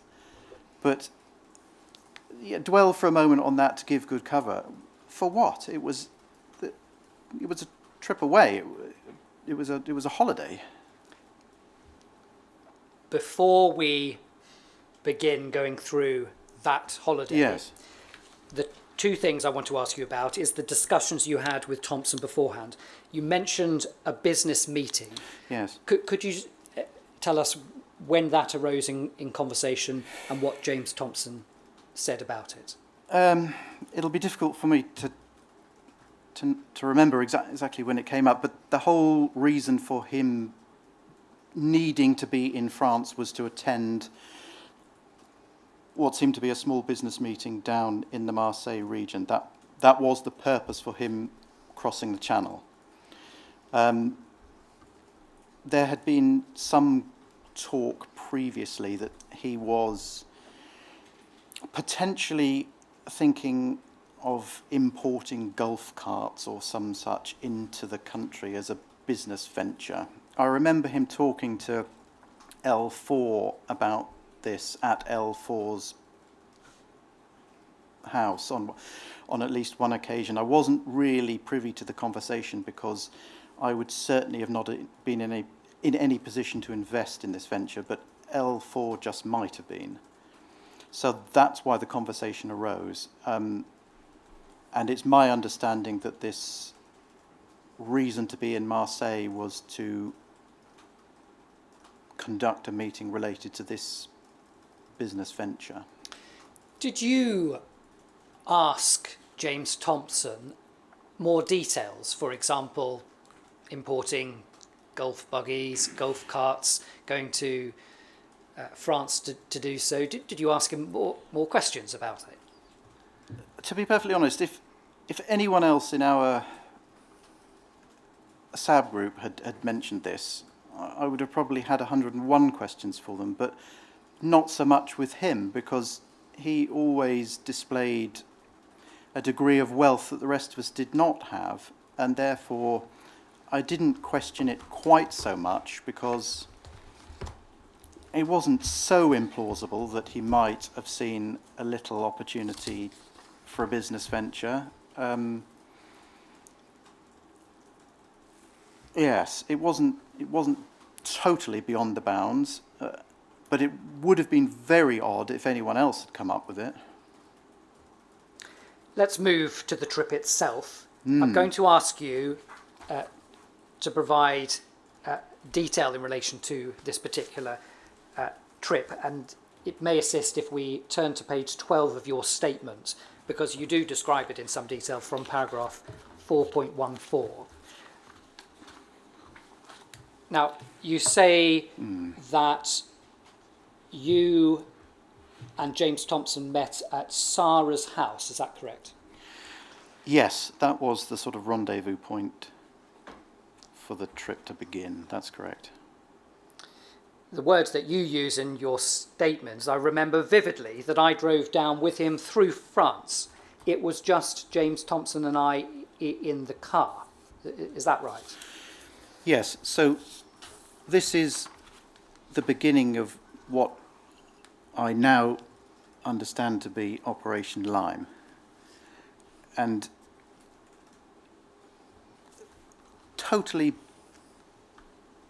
beyond my level of awareness, this has clearly been possibly the biggest event of my life that I'm not aware of up until about a fortnight ago. So I've put much thought to this and have a fairly well-constructed timeline of events, of what really took place, as opposed to what you're going to ask me in terms of what Thompson believes took place. And the two could not be further apart. Sorry, but to answer your question, yes, that is correct. I by this stage, the trip had been agreed. I was to come along. I was to share the driving. And the trip was to begin across the Dover-Calais ferry route, and we were to drive down the eastern side of France towards Marseille with a stop en route.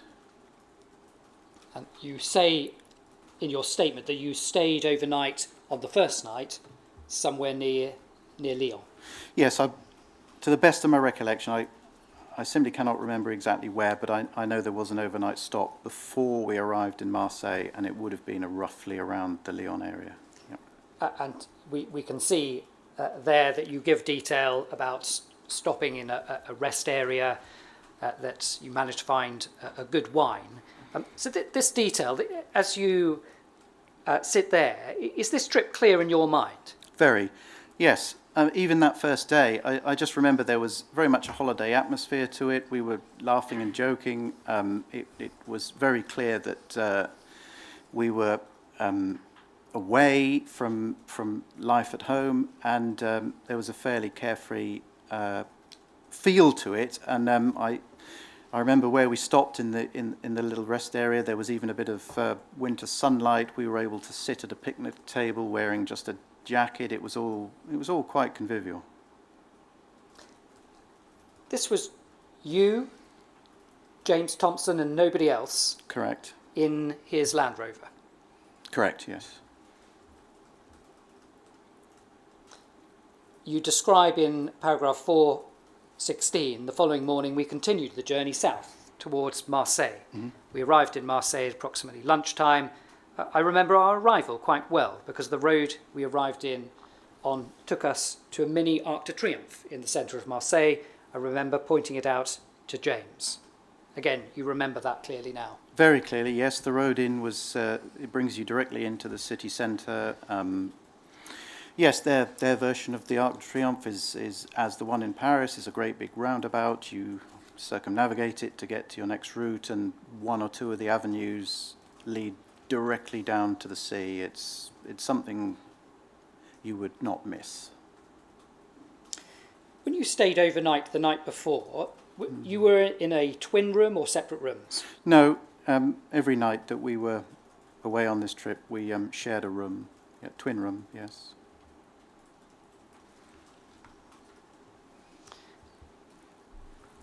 You describe in paragraph 417 that accommodation had been booked, and over the page, in paragraph 418, we parked the car up and checked in. It was after we checked in that we went our separate ways so that he could attend his meeting. Now, up until this moment, from when you first set out from Sarah's house, up until this point, how much time had you spent apart physically? I mean, literally, the only time we would have spent apart would have been if one of us was using the bathroom, but literally the entire time.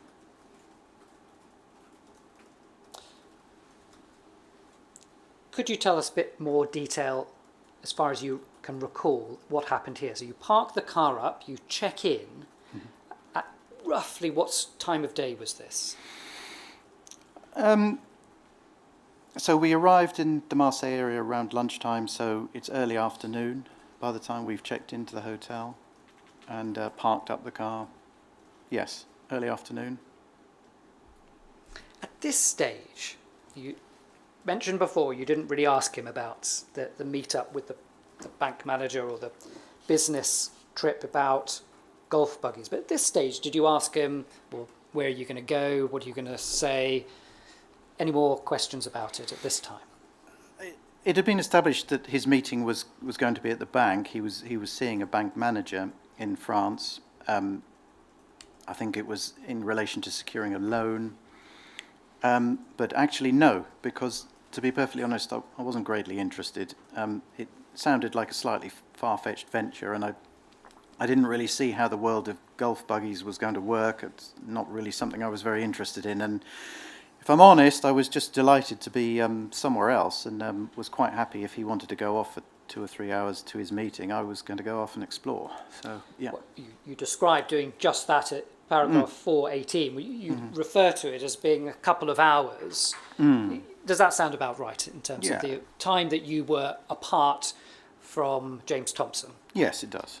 Yes. You say at some point later on in the evening, this is paragraph 419, you met again at the hotel, and then you both go out to find some food. Again, did you ask him, well, how did the meeting go? Can you recall that particular point in time? So when you meet up again after the few hours apart? If I don't remember it crystal clearly, it's because it was unremarkable. He returned after his meeting. I don't doubt for a moment I asked if it went well. There would have been some small talk over it, but nothing really sticks in my mind. What does stick in your mind in the next paragraph, you refer, and the detail you give, you say it's still daylight.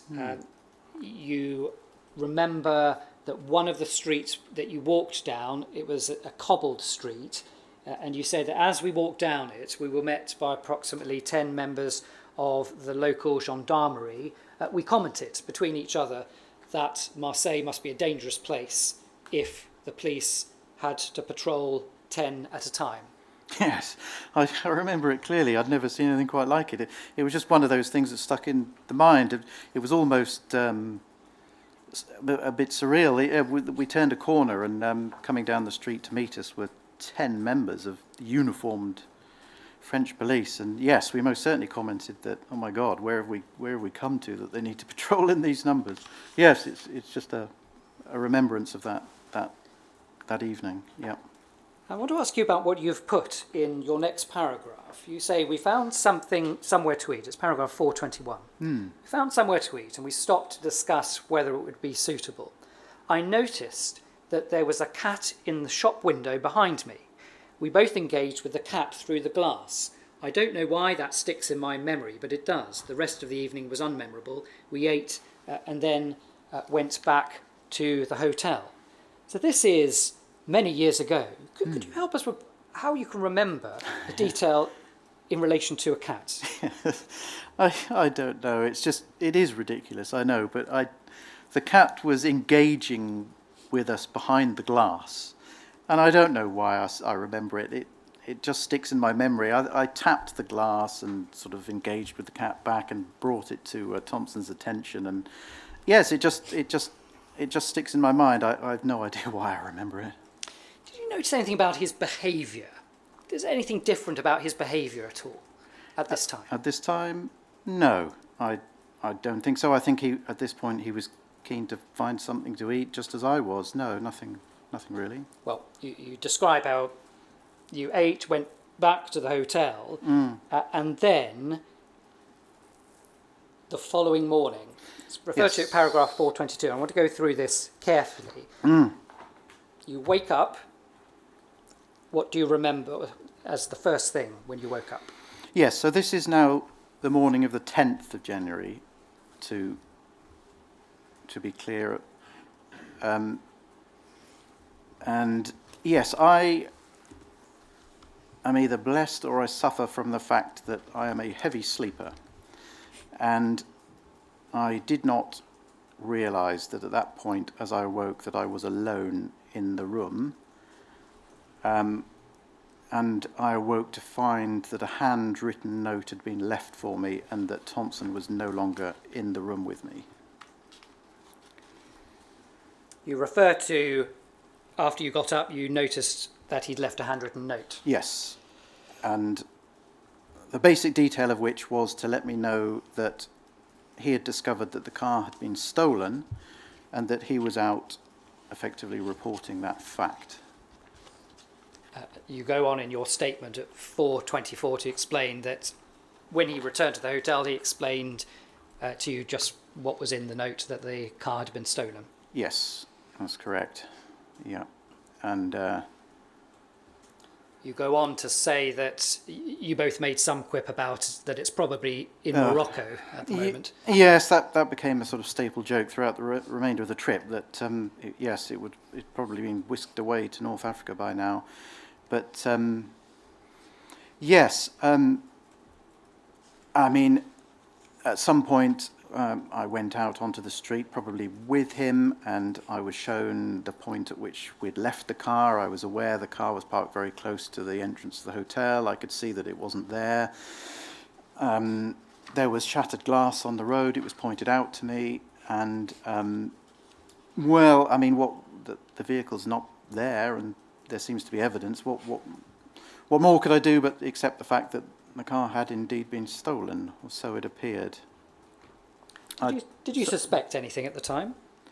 Well, I mean, I made mention in my statement that I've always thought it a bit odd that it was stolen, but at the same time, it is still believable. I mean, this is a British registered vehicle, so it's not going to be that easily concealable in France. It's going to stand out, and I just thought, is it really going to have been stolen? Would somebody have wanted it?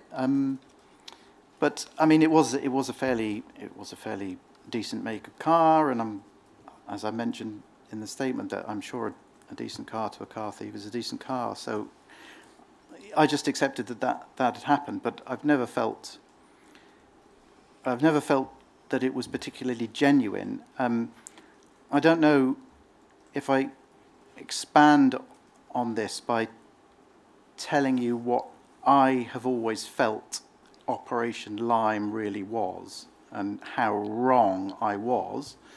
And that might explain to you why I've always had a slight suspicion that this wasn't genuine, that the car theft was not a genuine theft. Would that be helpful?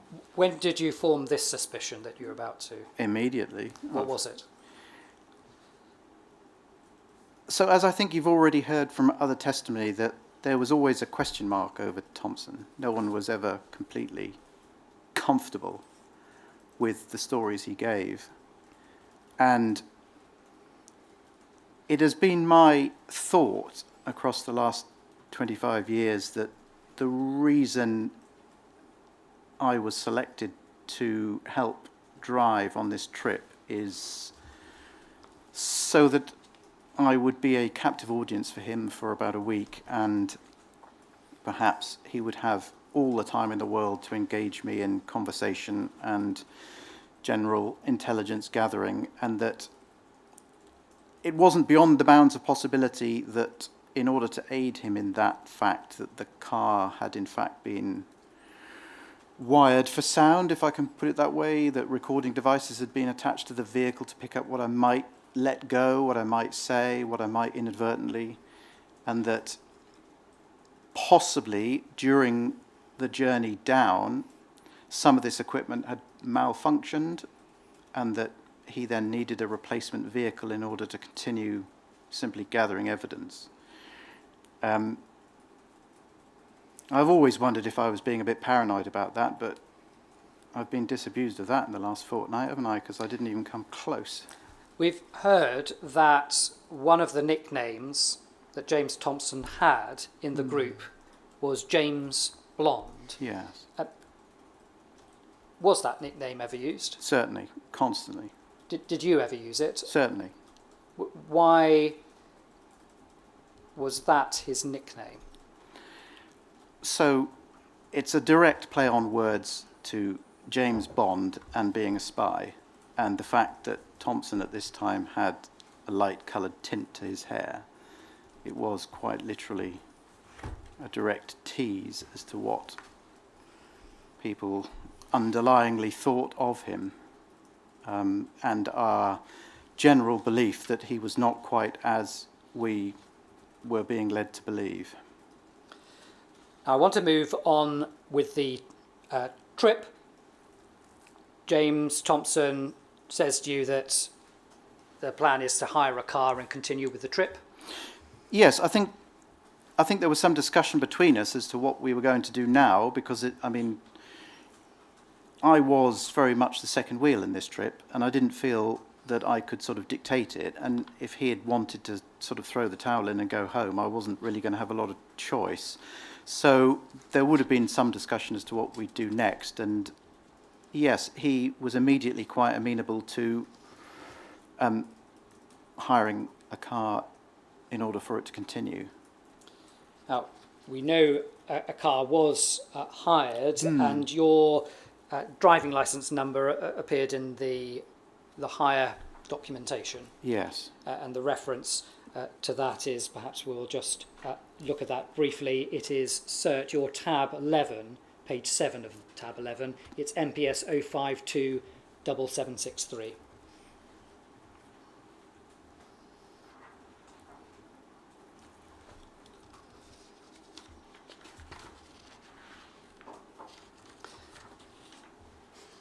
Now on page 7 of this is expense claims made by James Thompson following the trip. And you can see on the page we have up on screen, page 7, it has been redacted. It says L3 driving license number. So essentially it's the beginning of your driving license number, which is the beginning of your surname and then the number. So your driving license number was used in the hire documentation. From your statement, you don't have a clear recollection of precisely how that happened. No, I don't. I wish, of course, that I did, but I confirmed that it was my driver's license number. Whether I was actually present at the time the vehicle was hired, I simply just can't bring it to mind. Or whether my license was taken so that it could be added to the rental agreement, I'm really not certain. We can see, just whilst we have this page up, that just below your driving licence number, James Straven, and address is given as Elstree Film Studios. Yes, I see that. All right. I want to deal... Before you do, may I ask a question arising out of this document and your witness statement?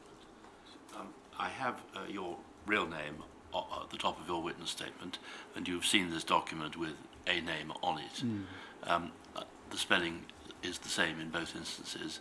Is that correct? My name, sir? Yes. Without... Don't say it out loud, of course. We're No, preserving, protecting your identity. But I can't see how it's spelt. I was wondering when you'd seen the original. Perhaps you could Oh, be... sorry. Yes, I can't bring it to... I'm told you haven't seen the original. Is that right? Just a cyclist that said what it was. Then unless there is any reason why L3 shouldn't see the original document, I can't think that there can be. No, there isn't. Then I would ask that he be shown it at some stage when I've risen and when you finished your original questions. So we want sure that happens. But Yes. would you have a look at that? You can tell me, though, that the name on your witness statement is spelt correctly. Yes.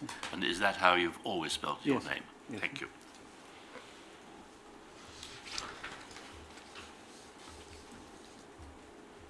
After this car is hired, where do you go next in your trip in France? Yes, once the vehicle had been successfully hired, we left Marseille and began our journey across southern France in the direction of Bordeaux.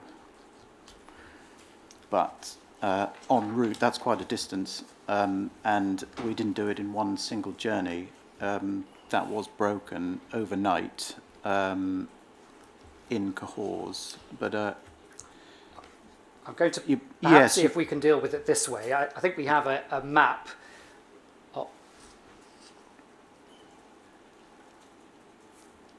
I'm going to ask if that could be put on the screen. And so we can see here, obviously, the routes that you took, Dover to Calais. You've described already Lyon, Marseille, and you were just describing stopping at Cahors. correct.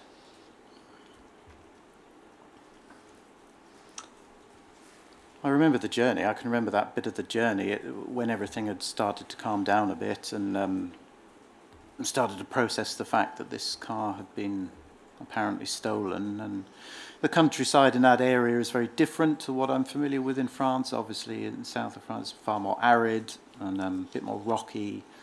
The scenery was different. And again, another small little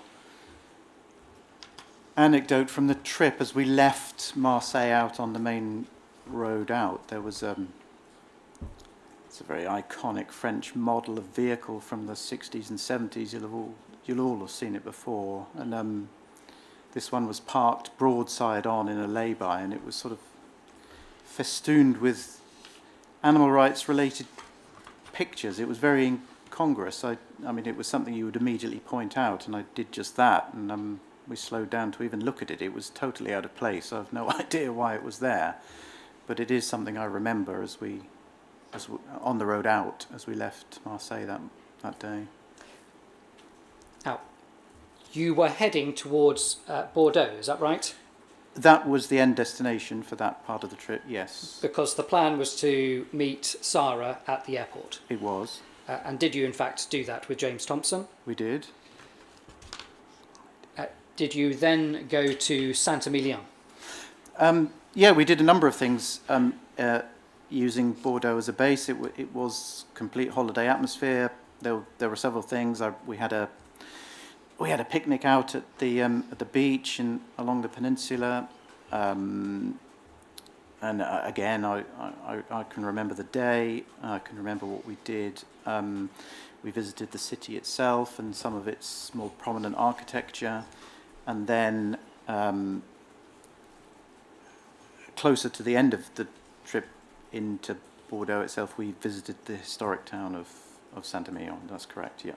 Now, whilst you were there, a photo was taken of you. It's your Exhibit 1, so it's at our tab A2. It is UCPI 39401. I wonder if that document could briefly be shown on screen. And in fact, L3, you've brought the original of this photograph with you here today. That's correct, yes. So obviously your face to preserve privacy has been redacted, but we can see this is a photo taken by James Thompson of you in Saint-Emilion on the 13th of January 2001. That is correct, yes. You describe in your statement details of the trip in Saint-Emilion and the restaurants that you go to, but I wonder if we could just describe, perhaps if we just return to the map, as I want to move relatively swiftly through this part of your evidence, the return trip. So just using that map, could you just describe for us, please, the return trip? Yes. So the following day after the trip to the town, we would have, I accompanied Thompson and Sarah back to the airport where we left Sarah. She was going to fly back as she'd flown in. And we began heading north at that point, effectively to begin concluding the trip.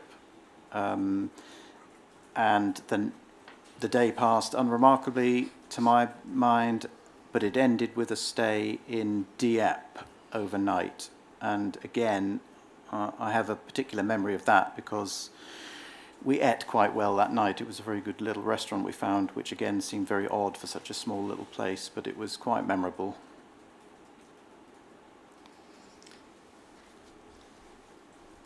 Continue with this trip, but apart from this trip to France with James Thompson, are there any other trips abroad that you accompanied him on?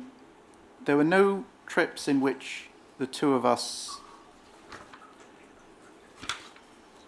went in the way that I've just described this trip. There is one occasion in which we were both in a foreign country at the same time, but we did not travel there together. And this predates what we've been discussing. Well, is this, and you describe this at page 19, paragraph 5.2 in your statement, April 1998 in Amsterdam? Yes, that's correct, yeah. And so, briefly, in relation to that, what interaction did you have with James Thompson in Amsterdam in April 1998? Well, little, to be honest. It was a gathering of like-minded folk from all over Western Europe. Very big collection of people, and I really hadn't known Thompson very long at this point, so we would have known each other certainly, and we would have, for about 4 months or so, but I spent very little time in his company there, very little. whilst we have this paragraph on screen, you say, I remember seeing HN26 Christine Green, who I knew by sight at the gathering too, though I didn't speak with her. What interaction did you have here or at any other time with undercover officer HN26, cover name Christine Green?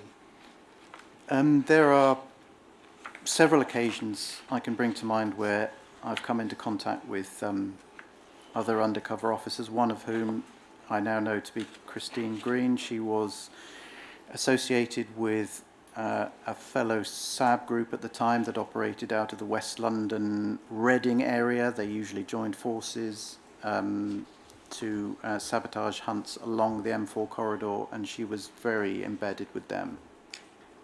Do you know someone called Thomas Frampton? Yes, I do. Did you ever see Thomas Frampton with Christine Green? Many times. What was the nature of you seeing them together? How did they interact? It was my understanding that they were a couple. Why did you form that opinion? It was widely held belief. They spent a great deal of time in each other's company. No, I can't recall seeing them being intimate with one another, but there was no question in anybody's mind that they were a couple. I want to ask you just on this in terms of timing.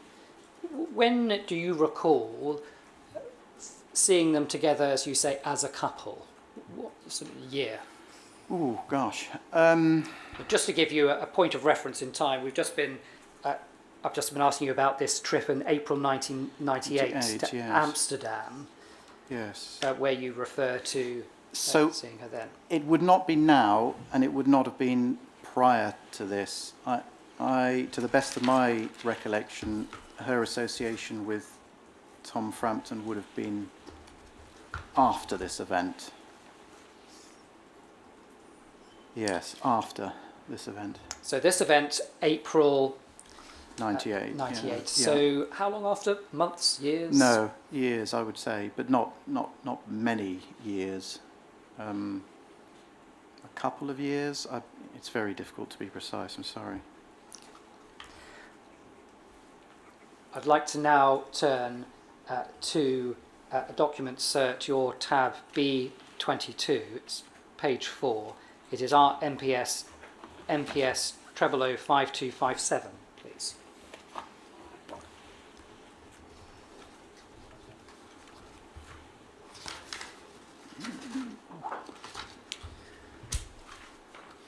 So on page 4 of this document, now we can see it's dated the 16th, Wednesday the 16th of January 2001, special branch note. On Wednesday the 16th of January, Magenta Triangle attended the office and provided an initial debrief of the previous week's events in France. So this is something capturing his debrief just after he gets back. And let's go through what he says, or what is said. On Monday the 8th of January, MT and L3 caught an early ferry from Dover, Calais, when they arrived in France. L3 telephoned to the French contact using a new SIM card in his phone. What's your comment on that? That is not true. That did not happen. I knew no one in France. I had no contact to phone. I certainly didn't have a separate SIM card. It's blatantly not true. Did you have a mobile phone with you on this trip? I only acquired a mobile phone for the first time in the September of 2000, and I inherited it effectively from the death of a relative who clearly had no further use for it. It was the most basic of handsets, and to be perfectly honest with you, I'm not sure that it would have even been possible for that device to have operated in France. I don't even remember having it with me. Let's continue with this document. The contact was unable to make the meet later in the week, and it was arranged that they would rendezvous with him in Marseille the following afternoon. Well, again, I mean, it just didn't happen. So there is no further comment to make. It's made up. It's fictitious. There was no arranged rendezvous with anyone else in Marseille. They then spent the rest of the day driving south and spent the night near Lyon. Then this MT tried to send a text message, but his mobile phone did not transmit. From your recollection, did James Thompson have a mobile phone with him on this trip? Yes, he did. Yeah. And in terms of sending text messages, you described a few hours apart when he says he went to see a bank manager. But apart from that, could you help us with what opportunities he would have had to send messages or make phone calls on this trip? If he was attempting to send messages without me seeing it, he would have had very little opportunity. He might have had to sort of run away to the bathroom in order to do it.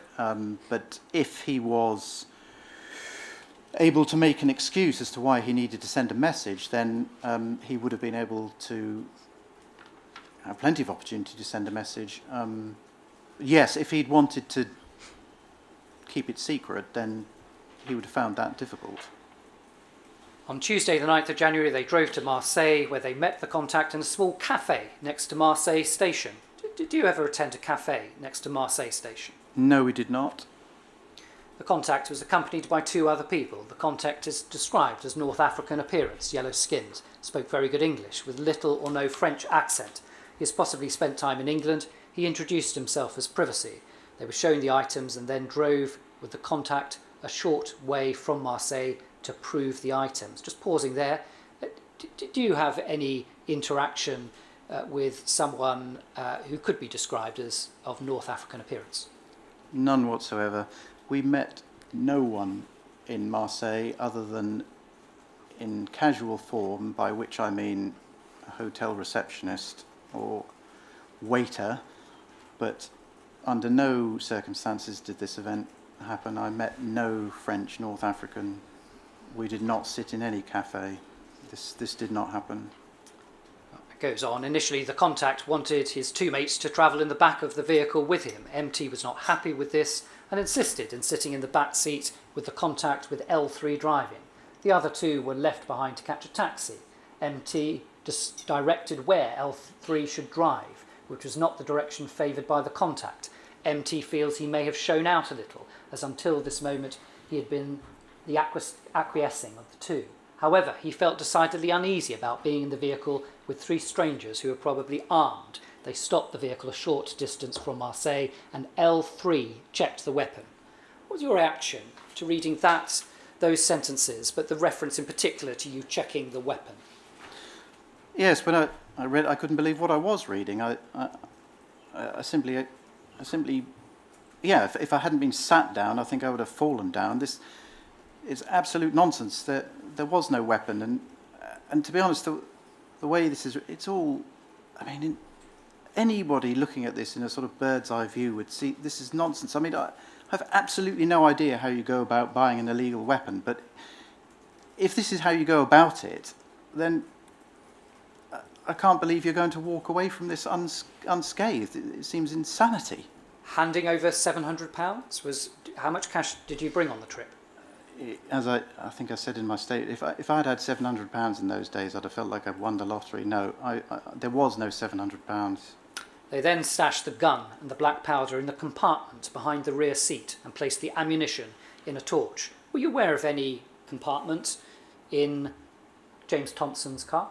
No, I was no more aware of any hidden compartment than I was a gun, a firearm, or ammunition or black powder. It's all make believe. Parking the car near the Hotel de Poste, having discovered that the vehicle was too tall for the underground car parks. Does that ring any bells? The car was certainly parked on the street, and it was very close in proximity to the hotel. So, yeah, I won't argue with that. And we can see this document goes on to describe James Thompson giving you the news about the car supposedly being stolen. I wonder if we could now move to a further document. It is, so at your tab B23. It is a document that we have already looked at in part, but I wonder if we could just refer to it as MPS 005282.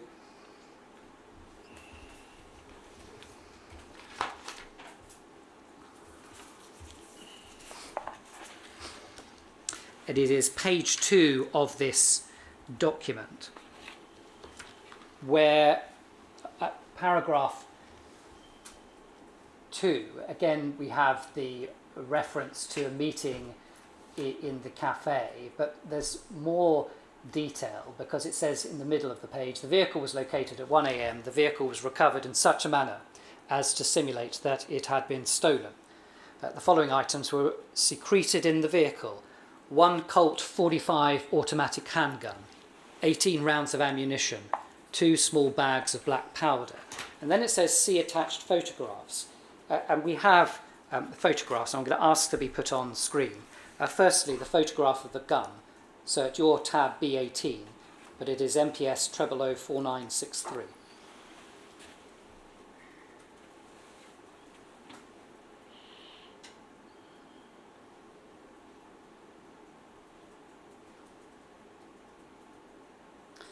Before this photograph was disclosed to you by the inquiry, had you ever seen that gun? No, I had not. What was your reaction to seeing it for the first time in the photographs disclosed by the inquiry to you? Yes, well, I was utterly shocked, and it began to dawn on me just how serious a situation I had unwittingly got myself into in offering to drive on a holiday. It had never occurred to me in my wildest dreams that this is what was really going on behind the scenes, and that my concocted little theory of a car being bugged was about as far away from what was really going on behind my back as could be the case. I'd never seen that weapon before. I had no idea it was stashed in the vehicle. Clearly he retained this weapon, and that's possibly what the business in the bank was actually about. Not so much a small loan, but reacquiring a firearm which had been secreted earlier. There's a previous trip in which I'm aware of that he took prior to Operation Lime. I assume that's when the weapon was deposited for purposes of regaining it. And during the time that we were separated for a short while in Marseille, he obviously reacquired the weapon and stowed it in the vehicle along with the ammunition and black powder. All the while, I was doing nothing more than window shopping my way around Marseille. Now, just very briefly, I want to show you just 2 other photographs. The next is at B19, MPS 004969, which is the photograph of the bullets in the torch, and we see the torch is being opened.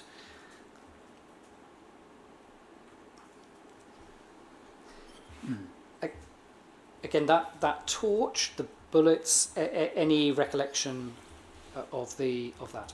Absolutely none, no idea.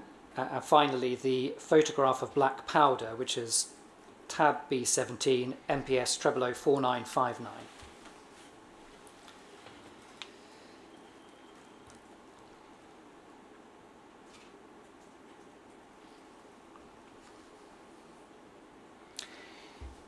Again, I've no idea what that is. I've never seen it before. It's the first time I ever saw any of this is when it was disclosed to me. Again, it's a long time ago, but the bags, the shopping bags, does that have any familiarity to you? None whatsoever, I'm afraid. No. And do you know what that is? No. It could be anything, actually. It could be earth or coffee grounds, or I have no idea. I want to ask you about, and there's another reference to black powder, and I wonder if we can go to that now. It's at tab B1A. It is MPS 001925. So this is a report dated, is another one of James Thompson's report. And it goes back to the 23rd of March 1999. It doesn't mention you at all, but I just want to ask you about this. So black powder, gunpowder, magenta triangle. It is believed that a quantity of black powder or gunpowder has been obtained by animal rights extremists. The identities of the activists are not known, but it is believed that they are based in the north of England. Are you able to shed any light on what that could be a reference to? So this is March 1999. So Yes, 9 months or so before the trip Yes, to indeed. France. Yeah, I see the date. No, I've absolutely no idea what's being referred to here. No knowledge of it, and I wonder where he would get this information from. He wasn't deployed there, to the best of my knowledge. How would he know about this either? I don't know what it is, so no, I'm sorry.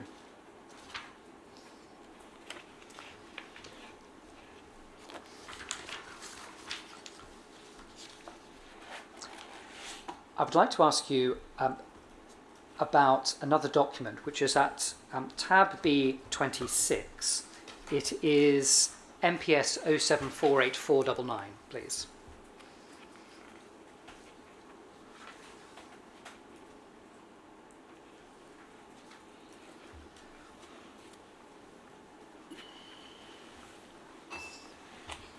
Now, you have said that apart from seeing James Thompson in Amsterdam, also seeing HN26 there in 1998, and apart from the trip that you've just described to France, that you never travelled abroad with James Thompson. This note, as you can see, is dated the 17th of April 2001. Magenta Triangle proposed trip to Amsterdam with L2 and L3 and L4. You will be aware of the attempt by L2 and L3 to procure a firearm from a French associate in January this year. This was successfully frustrated following a complex operation in which Magenta Triangle played a pivotal role. Since that operation, it appears that no suspicion has fallen upon MT, and both L2 and L3 are content that the vehicle was stolen.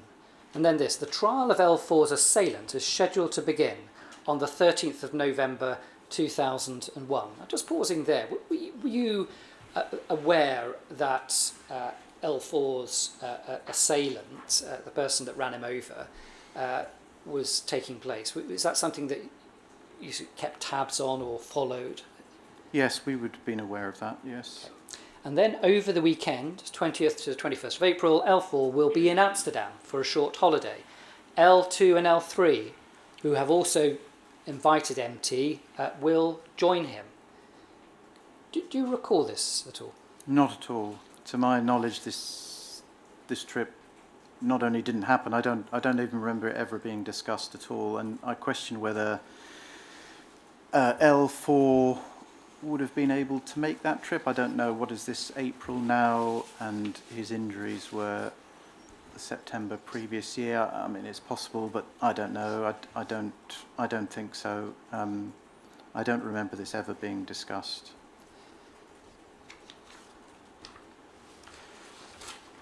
To ask you about another trip. It's at your tab B31. It is MPS 006714.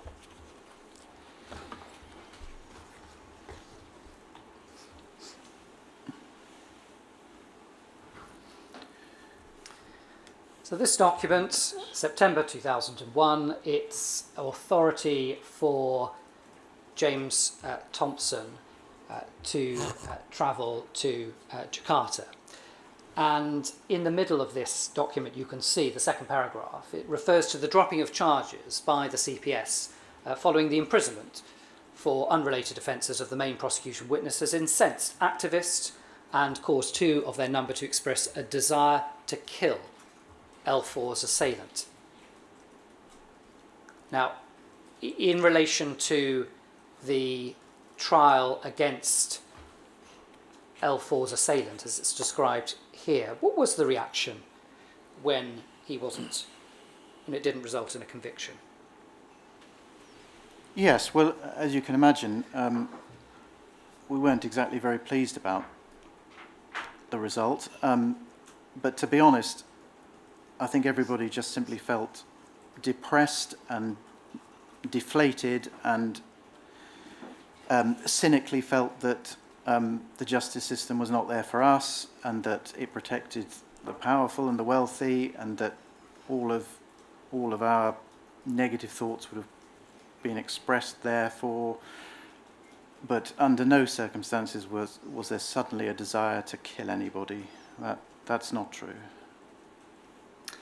What is set out here is that Magenta Triangle, a close field associate of L4, has agreed to travel to Jakarta to seek his views. He will obviously wish to report to the activists that L4 does not countenance violence against his assailants. And then the next paragraph, L4 is presently working for privacy on a contract in Indonesia and will not return to the UK before the new year. Authorities therefore sought for Magenta Triangle to travel to Jakarta on the 13th of September and to leave on the 18th of September. This will allow him 3 days to counsel L4. And then it refers to DCI Dale travelling in support, attention to the unstable situation in Indonesia, and Magenta Triangle will not engage in any other activity connected with his SDS operation.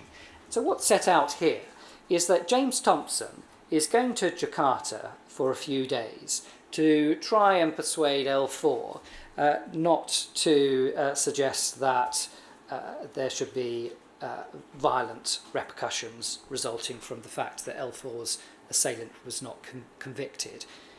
Can you remember anything about this trip? That certainly seems to be the impression that you're given when you read this, but that's not my memory of it at all. And that there was, I don't believe that Thompson was persuaded to go and see L4. L4 at this point was back to work. He was working in Indonesia. Of course, any news of this nature he was going to receive was going to hit him hard. Then it was known he was in a low mood at this point. His partner is the one who initiated these thoughts to us and was very worried about him and wanted someone there with him, basically. She was not able to go herself. She had too many commitments. So she looked to someone close to him to offer him that support so that he wasn't going to be there alone. I regret very much that that one of us didn't go, because we should have done. It should not have been him, because his intention was not there to support L4, quite the opposite. That man was in a bad way at this point. He was in a very bad way. He needed somebody there who was genuine and honest and supportive, not someone who was there to use him, which is what subsequently happened. You have read James Thompson's statement. I have, yes. Again, in terms of your reaction, when he says in his statements that, for example, there's no element of exaggeration in the information he provided to the SDS, that he didn't fabricate this gun plot at all, that you and he did receive a gun, when you read that statement, again, not from 20 years ago, but James Thompson's statement to the inquiry, what reaction do you have in your own mind when you read that for the first time? It's nothing but fabrication. It's all embellishment. It's difficult to separate where the truth is. There's so little of it. Everything that he has supposedly accounted for in what we know as Operation Lime is simply not true. It was made up.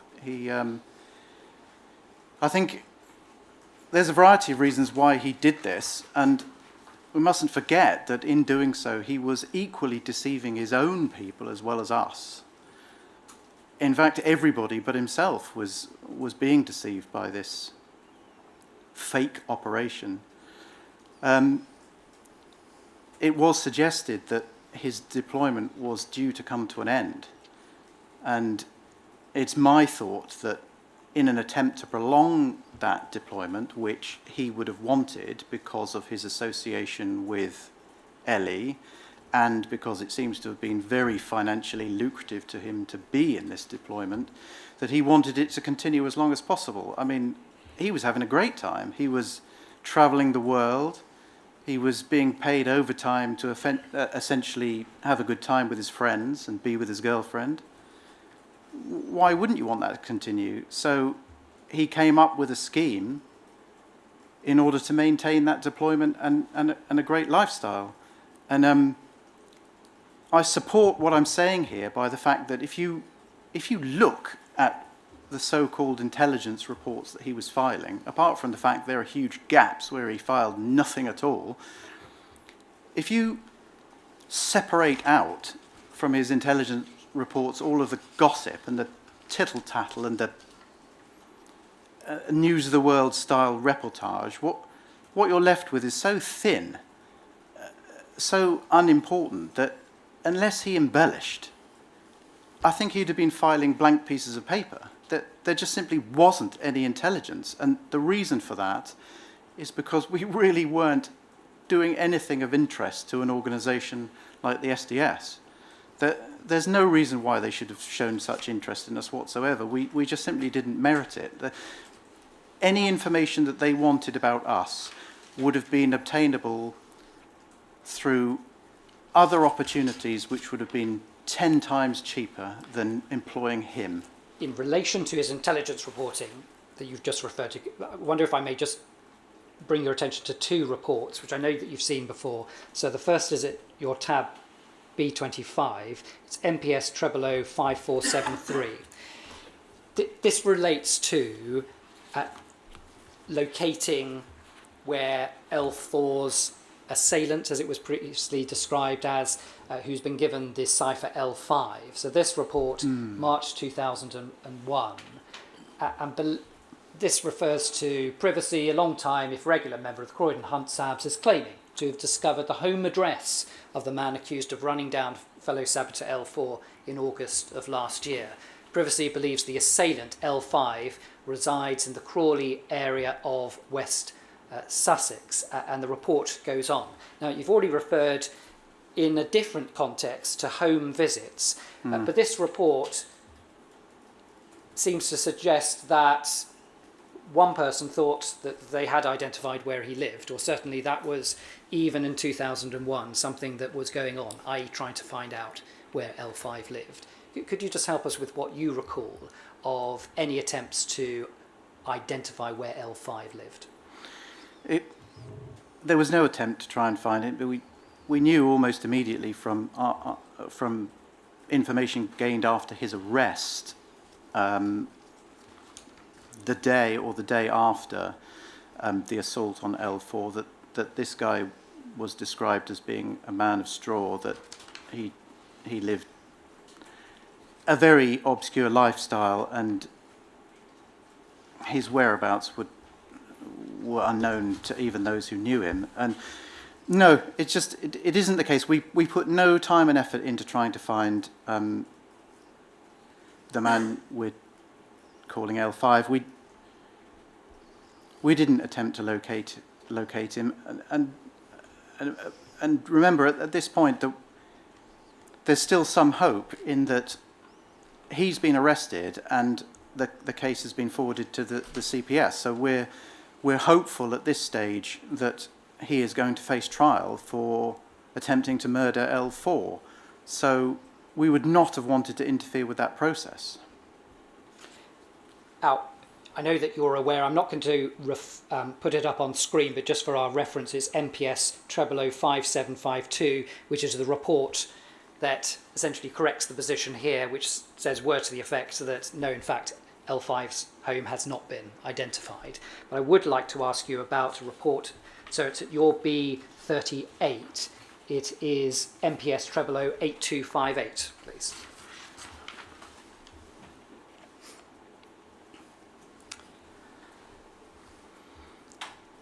I would like to ask you about the detail of the language used in this report by James Thompson, dated the 5th of March 2002. ALF target L5.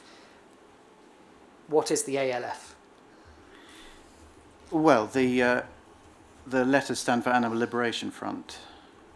How would you characterise that organisation in 2002? It was an organisation dedicated to non-violent direct action in an attempt to liberate animals.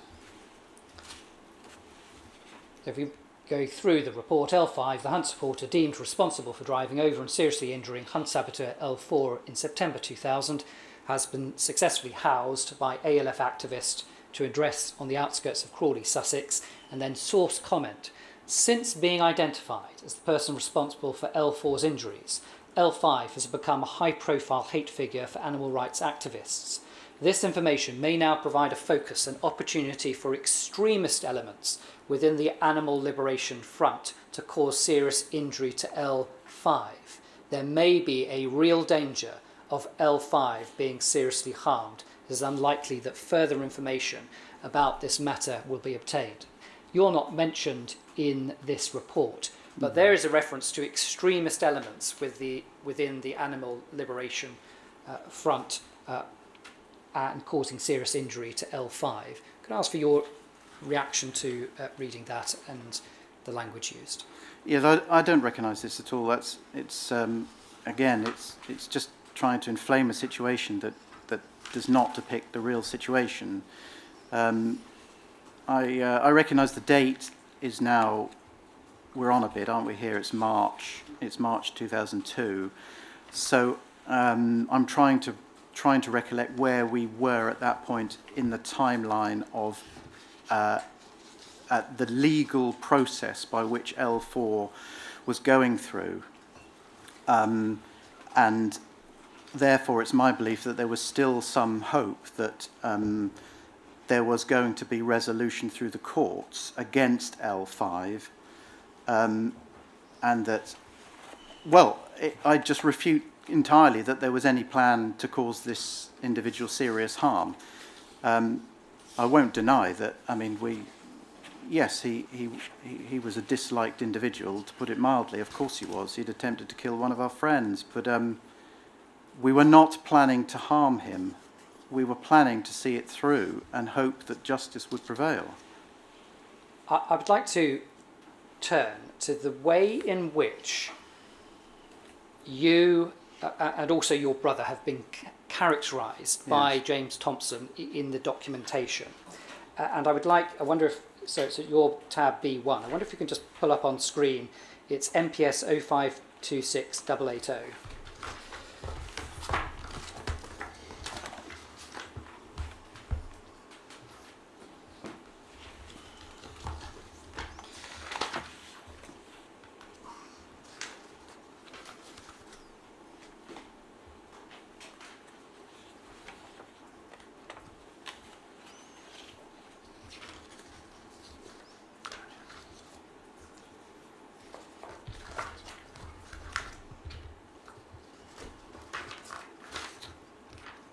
Now, if you could turn to page 3. So this is an authorisation document for James Thompson. And on page 3 of this document, it refers to an occasion when your brother was arrested, charged with conspiracy to commit arson, and the case being withdrawn. And then if you turn over the page, please, you will see that there is a reference on the next page under G, Information Intelligence.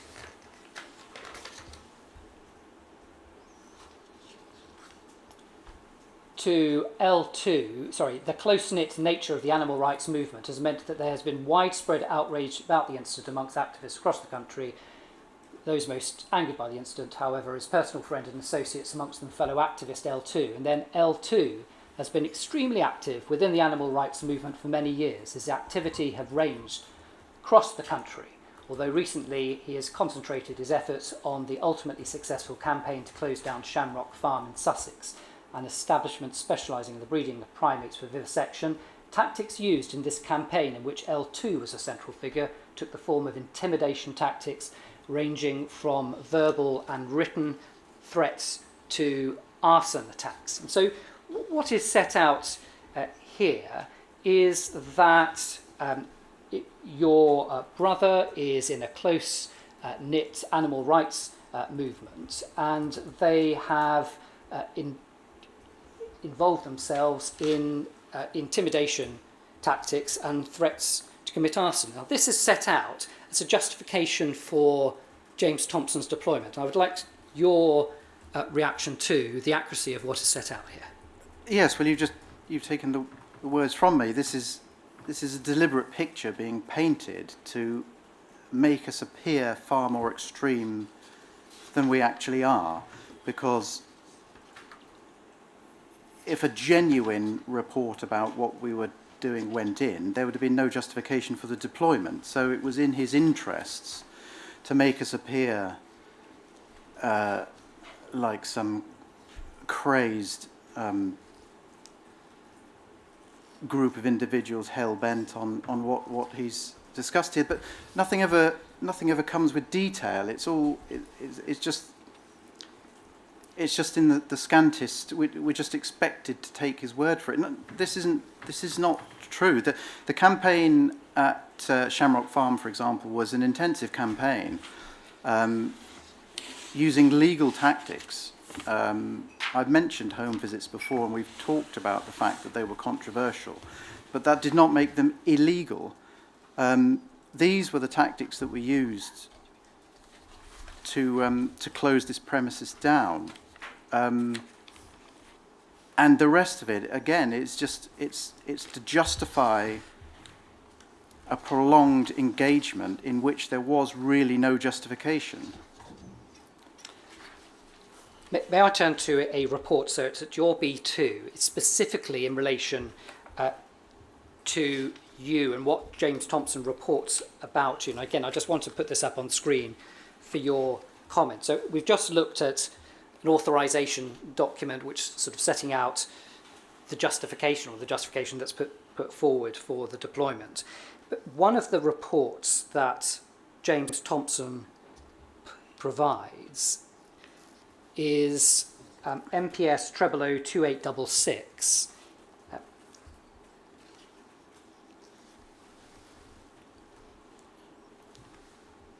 So this, and you've seen this report before, I think. So I have. 19th of January 2000.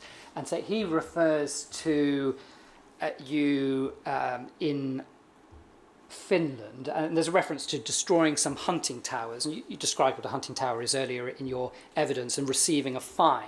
So this is, what is your reaction to the content and accuracy of that report, please? I haven't. Sorry, the accuracy rather than the language. Yes, it's not untrue. You distinguish between the two. What about the language? Yeah, sorry, I'd need to read it again. I don't know if, meanwhile, he doubtlessly... Yes, here we go. That last paragraph. I mean, again, this is sensationalism. He's making assumptions. He's subjectifying the information which should be absolutely opaque, and it's for the reader to make up their mind. He's not allowing that to happen. He's directing your thought. He will doubtless busy himself in AR animal rights activity whilst he is back in the UK, considering the calibre of his fellow, and then we get no more. But I can infer what he's trying to suggest here, that I'm going to be led down into far more extreme actions now that I'm back. That's not his place to do that. I want to just turn to one last document in relation to how you're portrayed in the documentation. It is, so it's your tab B41A. It is MPS 0719 722. Okay. Now, in this document, at paragraph 2.1, with the benefit of hindsight, DS Thompson's SDS operation seems to fall into two distinct phases. Initially targeted against extremist animal rights activists in the South London area in early 1997, he quickly established himself at the forefront of hunt saboteur activity in the southern home counties. His performance was evidenced by the quality of his reporting, and there is little doubt, particularly from some of the injuries sustained by him over the course of the next 2 years, that his operation was both effective and thorough. Underlying his involvement on the Hunt SAB scene was always an objective to penetrate an ALF cell. Relatively early in his operation, DS Thompson's assessment was that the L2 and L3 brothers, L2 and L3, together with L1 and Privacy, appeared to be the most likely candidates for ALF terrorist activity. He therefore set out to establish himself as an integral member of their circle. You described here in these terms. Again, what is your response to reading this document, which comments on the quality and thoroughness of of James Thompson's reporting, and describing you as being in a cell with your brother and being likely candidates for ALF terrorist activity? No, it's not accurate. He's looking in all the wrong places. If his genuine intention was to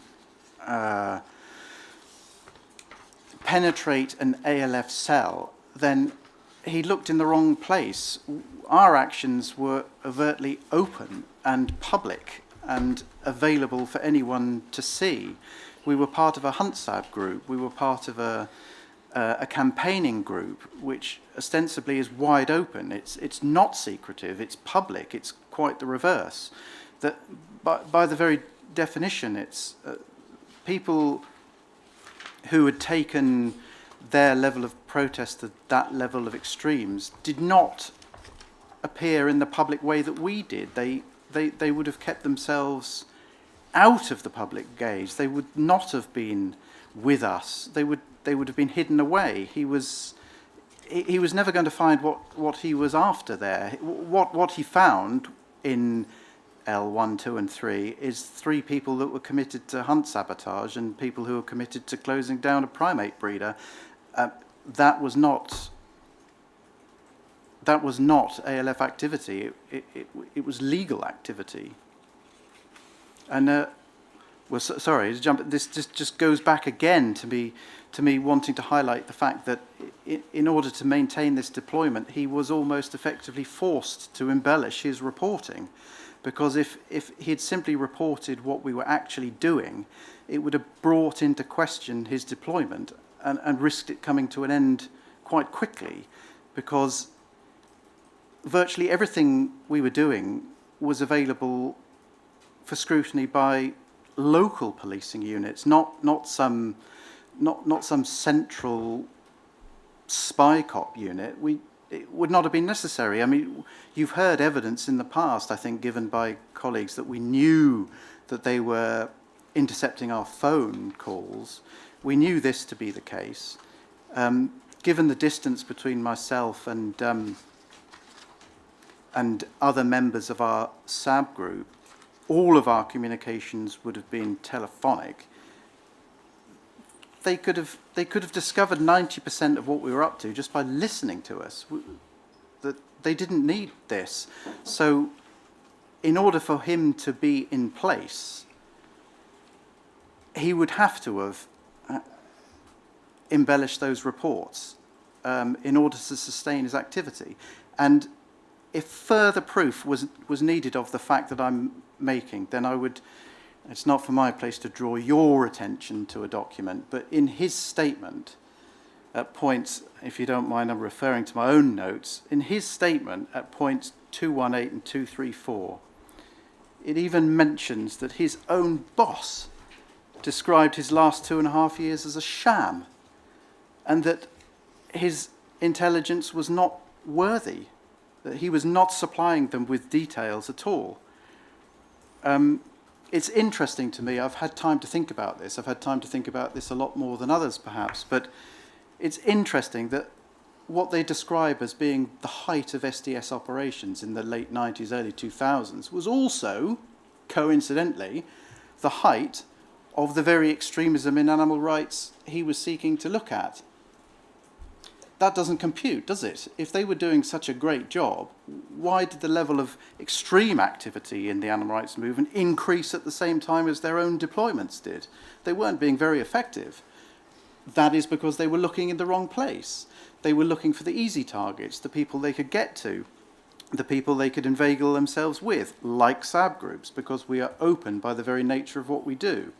The very people he actually wanted to get close to would have been impossible for him to get close to, because they would not have entertained someone like him amongst them. The only place he had to go was to us, but we were not doing the sort of things he needed us to be doing. You mentioned James Thompson's statement. I would like to take you to that now. In fact, though, in relation to a different topic, in relation to another false identity that James Thompson used, Kevin Crossland. So I'm moving to James Thompson's statement. It's page 42. The UCPI number is 35553. It's page 42, paragraph 112. Just for context, L3, this morning, before you gave evidence, we heard evidence from Liisa Crossland, and I would like to ask you some questions relevant to the evidence that she gave. So paragraph 112 on page 42. I have been referred to page 6 of the document titled Debrief at MPS 072282, and it's the bit that's quoted here.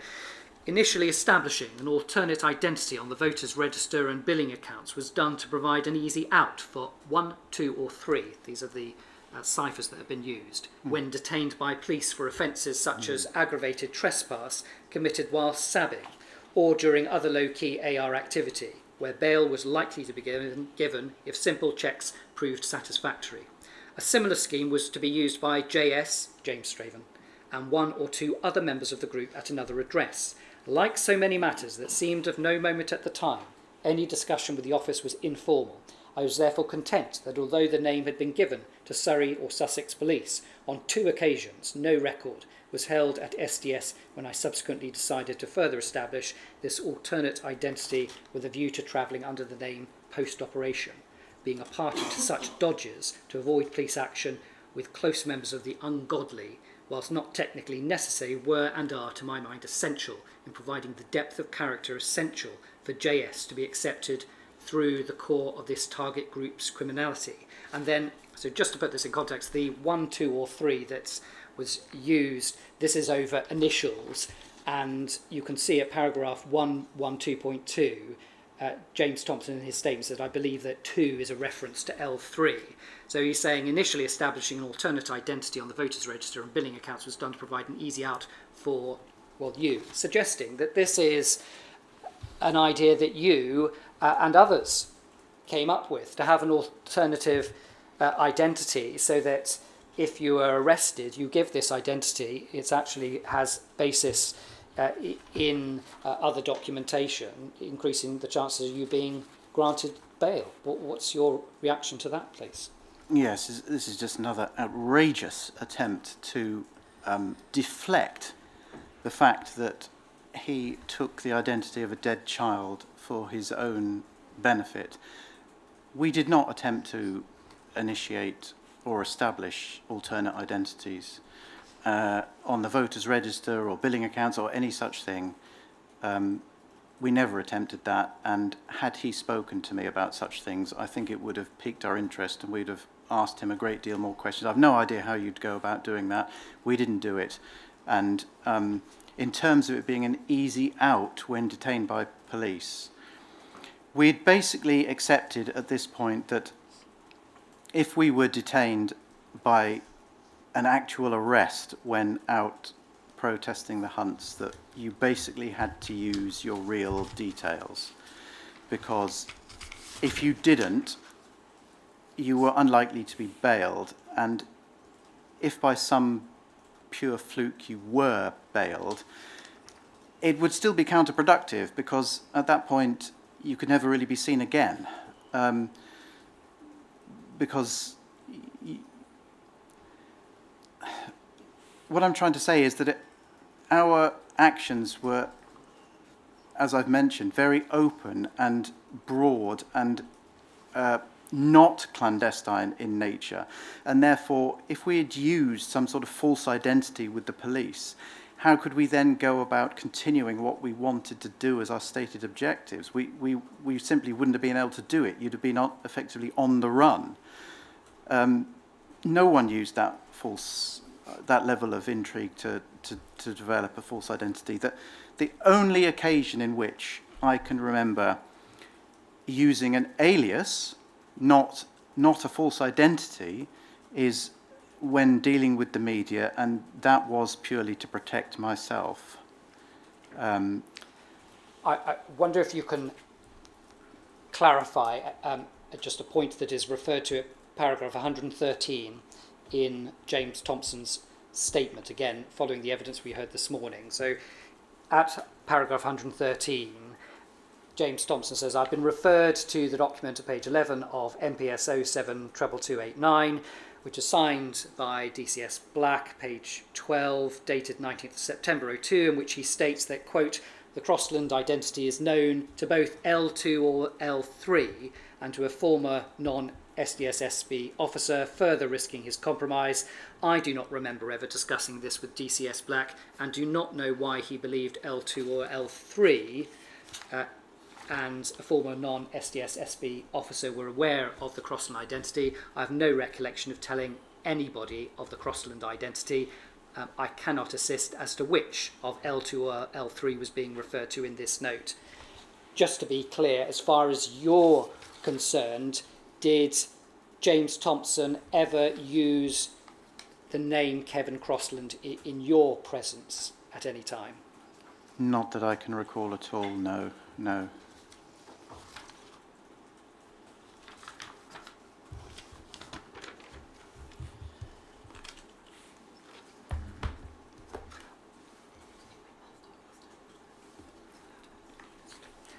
I'm going to just ask you in relation to two topics which I will try to deal with in a few minutes. So, are you content to continue to finish this part of the hearing? Yes. The first is in relation to an article which is set out in the last tab of the bundle. It is B44. It is UCPI 3522.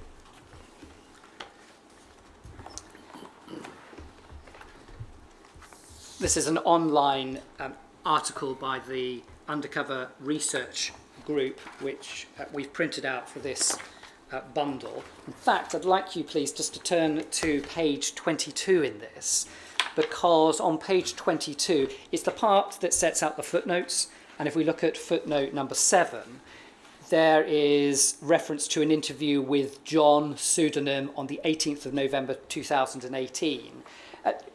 That is a reference to you, is that right? I believe it is, yes, and the name John would have been applied to me by the research group.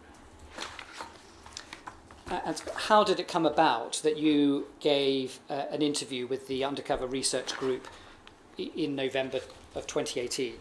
So by this point, the true identity of Thompson was known, and the research group was beginning to collect data on what appeared to be more than just a single or a couple of instances of undercover policing. They were beginning to sort of blow it up wide as to what had really been going on. And people were coming forward left, right and centre to give evidence of how they had been affected by these SDS deployments, and I was one of those people that was prepared to talk about it. I'm going to deal with it in this way, given the time. I'm just going to point out where your footnote number 7 appears in the document. So we can see on page 3, it is halfway down the first paragraph on page 3, where we can see the 7. And are you familiar with this particular article, Yes, but I've not read it that recently. Sorry, I'm just letting somebody catch up, and I can't see 7. So James said he was right. the son of a Scottish laird and that his Oh, yeah. father had an army background. Those two yes. stories kept coming back in interviews, though details are vague and divergent. There was a family association with a small Scottish village. He claimed his family had their own pew in the local church, and then 7 is the footnote. Yes, that's correct. Yeah. Forgive me for the pacing going through this. If we turn over to page 4, under the heading Family, we can see in the second sentence, others say he was divorced with 2 late teenage daughters, but they did not discuss his family much with him. And then we can see one of the footnotes you are given as a reference, 7. 7.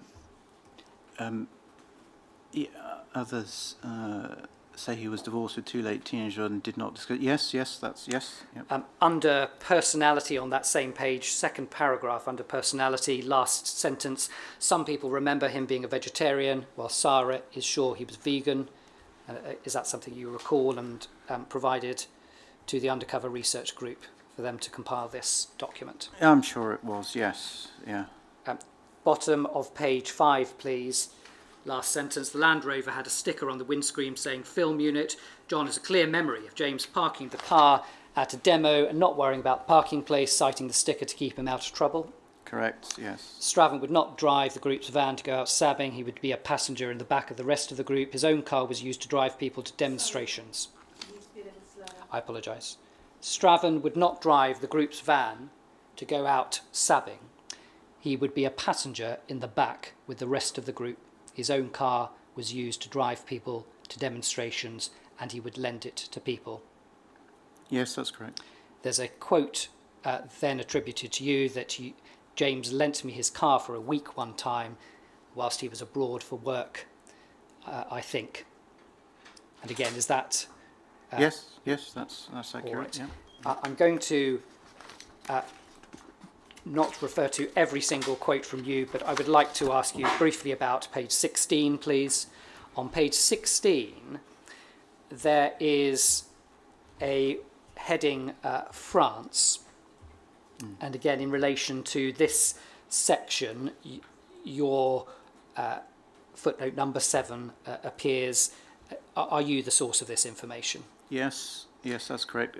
Obviously, you'll understand that this now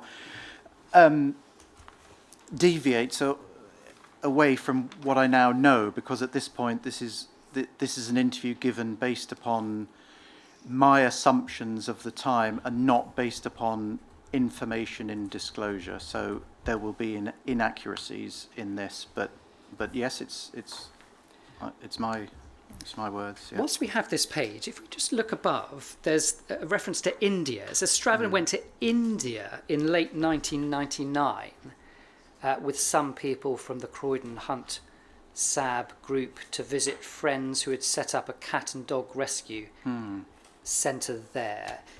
Is there any? Do you have any recollection of James Thompson going to India on any occasions that you knew him at the time? Yeah, more taxpayer-funded holidays. Yes, he did go out there. I didn't. The rescue centre was associated with ex-girlfriends of L's 1 and 2, to the best of my recollection, and that was the reason why they had more of an inkling to go there. I did not go to India, but yes, he went. He accompanied them on one of those trips. Yeah. Any trips to Goa in particular? That is where I believe to the best of my recollection, is where the rescue centre was, in and around that part of India. Can you remember how many times he might have gone to Goa? I'd be guessing. I think it was just the once, but I can't be certain. The interview that's referred to in the Powerbase Undercover Research Group document, that interview is the 18th of November 2018. Your statement is dated the 28th of October 2025.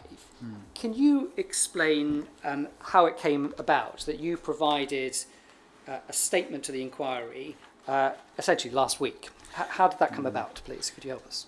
Yes, I apologise for my delay here, but to be perfectly honest, I was aware that this inquiry had been established, although I wasn't quite aware of how far you'd got. I wasn't paying that much attention, and if I'm perfectly honest, I really, up until recently, didn't think I had very much to offer you beyond what others would have already told you. I really did not see that I had very much of importance to import you. I beg your pardon.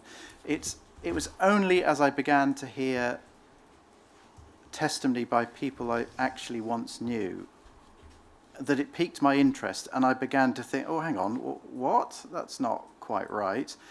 And it led to me realising that a lot of my presumptions about what had happened back at the time we were discussing, particularly that of Operation Lyme, was not true, and that there was a great deal more to it than I realised, and that I would like an opportunity to understand more, and that it should not pass without an opportunity to counter it, especially as more detail became available to me and I offered myself to the inquiry. I would have come forward much, much earlier had I had any idea of what I was about to read. When was the moment that you first discovered that you had, all those years ago, been implicated in Operation Lyme? Things moved very quickly when I made myself available, not least because, of course, your own time schedule was very, very tight. So it was the 17th of October, which was the date that Sarah gave evidence. And when I finished listening to it in real time, as it were, I sent an email to the inquiry. I just want to give you an opportunity to respond to this. Where you're sitting now, tomorrow, James Thompson will be sitting and providing his evidence. Now, I just want to ask you again about, in terms of the timing that you provided your statements, if there was any suggestion that you didn't come forward to the inquiry, say, years ago, because you were involved to some extent in criminality. What would you say about that? No, the complete opposite. I didn't come forward because I really just didn't think that what I was up to in terms of hunt sabotage and in terms of public engagement events would be of any interest to you. I really just thought I was such a minnow that I would have nothing to offer you. And it only became clear to me what had been going on behind the scenes, unwittingly to my knowledge, very much later, in fact at the 11th hour. In terms of that self-description as a minnow, if there was, again, in terms of if it is referred to in the future in evidence, when James Thompson gives evidence that you were not a minnow in any way, that you were, for example, involved in criminality, including public disorder, would you agree with that in any way? No, I would not, and I fully expect him to do that, because he's going to want to paint me and other people you've heard from and L's 1 to 4. He's going to want to paint us all in that light, because what else can he do? But it is not true. If he suggests that you were at least involved in, say, aggravated trespass, is that something that... Yes, well, bear in mind that across the time scale of this, that particular piece of legislation came in during the time we were sabotaging hunts, and so at times that would not have been a criminal offence. It would have been still a civil matter, and that aggravated trespass only became an offence at a later stage. But yes, I did commit aggravated trespass. Yes, I'll admit to that. What about James Thompson? Yes, of course, he'd have been stood right next to me. Yeah. We've touched on this already, but I want to focus on this in terms of what effect this has had on you personally, emotionally, reading document after document referring to you not going on a nice holiday to France, but being implicated in a conspiracy to murder with the use of a firearm to be imported into this country along with gunpowder. I think I'm still coming to terms with the revelation of the what could have been, and that the what if will probably stay with me for the rest of my life now. That and those suggestions are so serious that I can't imagine what could have potentially befallen me had they taken it to that level and wanted to make an arrest. What would have happened to me exactly? How has this affected me across the last 25 years of my life, unbeknown to me? What effect has it happened? And would it have led to another massive miscarriage of justice had I been arrested for such crimes that I knew nothing of, and were the figment of a rather twisted imagination of James Thompson, who appears to have constructed this whole story in order to maintain his deployment, using me as the puppet by which he could do so. I was his fall guy. L3, I have no further questions for you, so I don't know whether that is a convenient moment to rise briefly to see if others have questions. Well, what we must do is to allow the shorthand writers a break. They've been at it unbroken for 2¼ hours. How long do you want? 10 minutes, sir? 10 minutes, very well. 10-minute break for you as well.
Yes.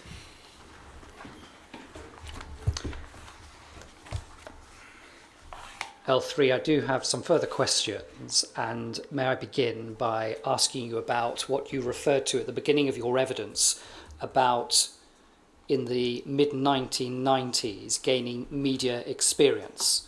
Now, you've been granted anonymity, and I don't want you to refer to anything that will identify you, and so no employer's name or anything like that need be given. But could you assist us in relation to this? When you referred to gaining media experience, what type of media experience did you gain?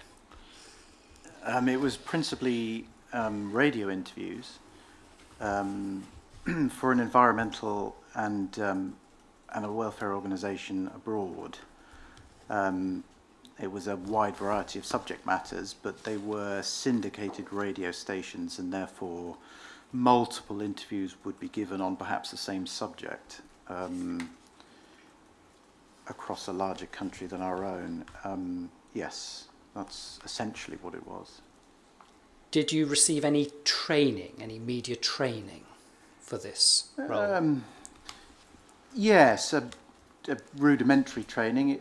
It wasn't very constructive. It was just yes. What was it? It was shown how to perhaps redirect a question back to what the subject was, rather than being diverted to something that's less important to talk about. I'm going to ask if you can be as specific as possible. Was it sort of one training event, or was this regular training? And again, any detail you can provide in relation to that media training that you received. I wouldn't say it was regular, and it wasn't particularly formal. It wasn't the sort of interview type setting in which I was tested. It was more, I think somebody would play the part of the journalists, for want of a better word, and would pretend to question me, and then stop me when they felt that I hadn't answered as well as I possibly could, and maybe gave pointers to don't get fooled down this tangent. That's not what you want to be talking about, or if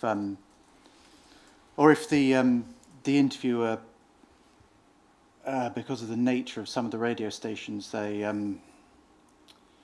were less formal,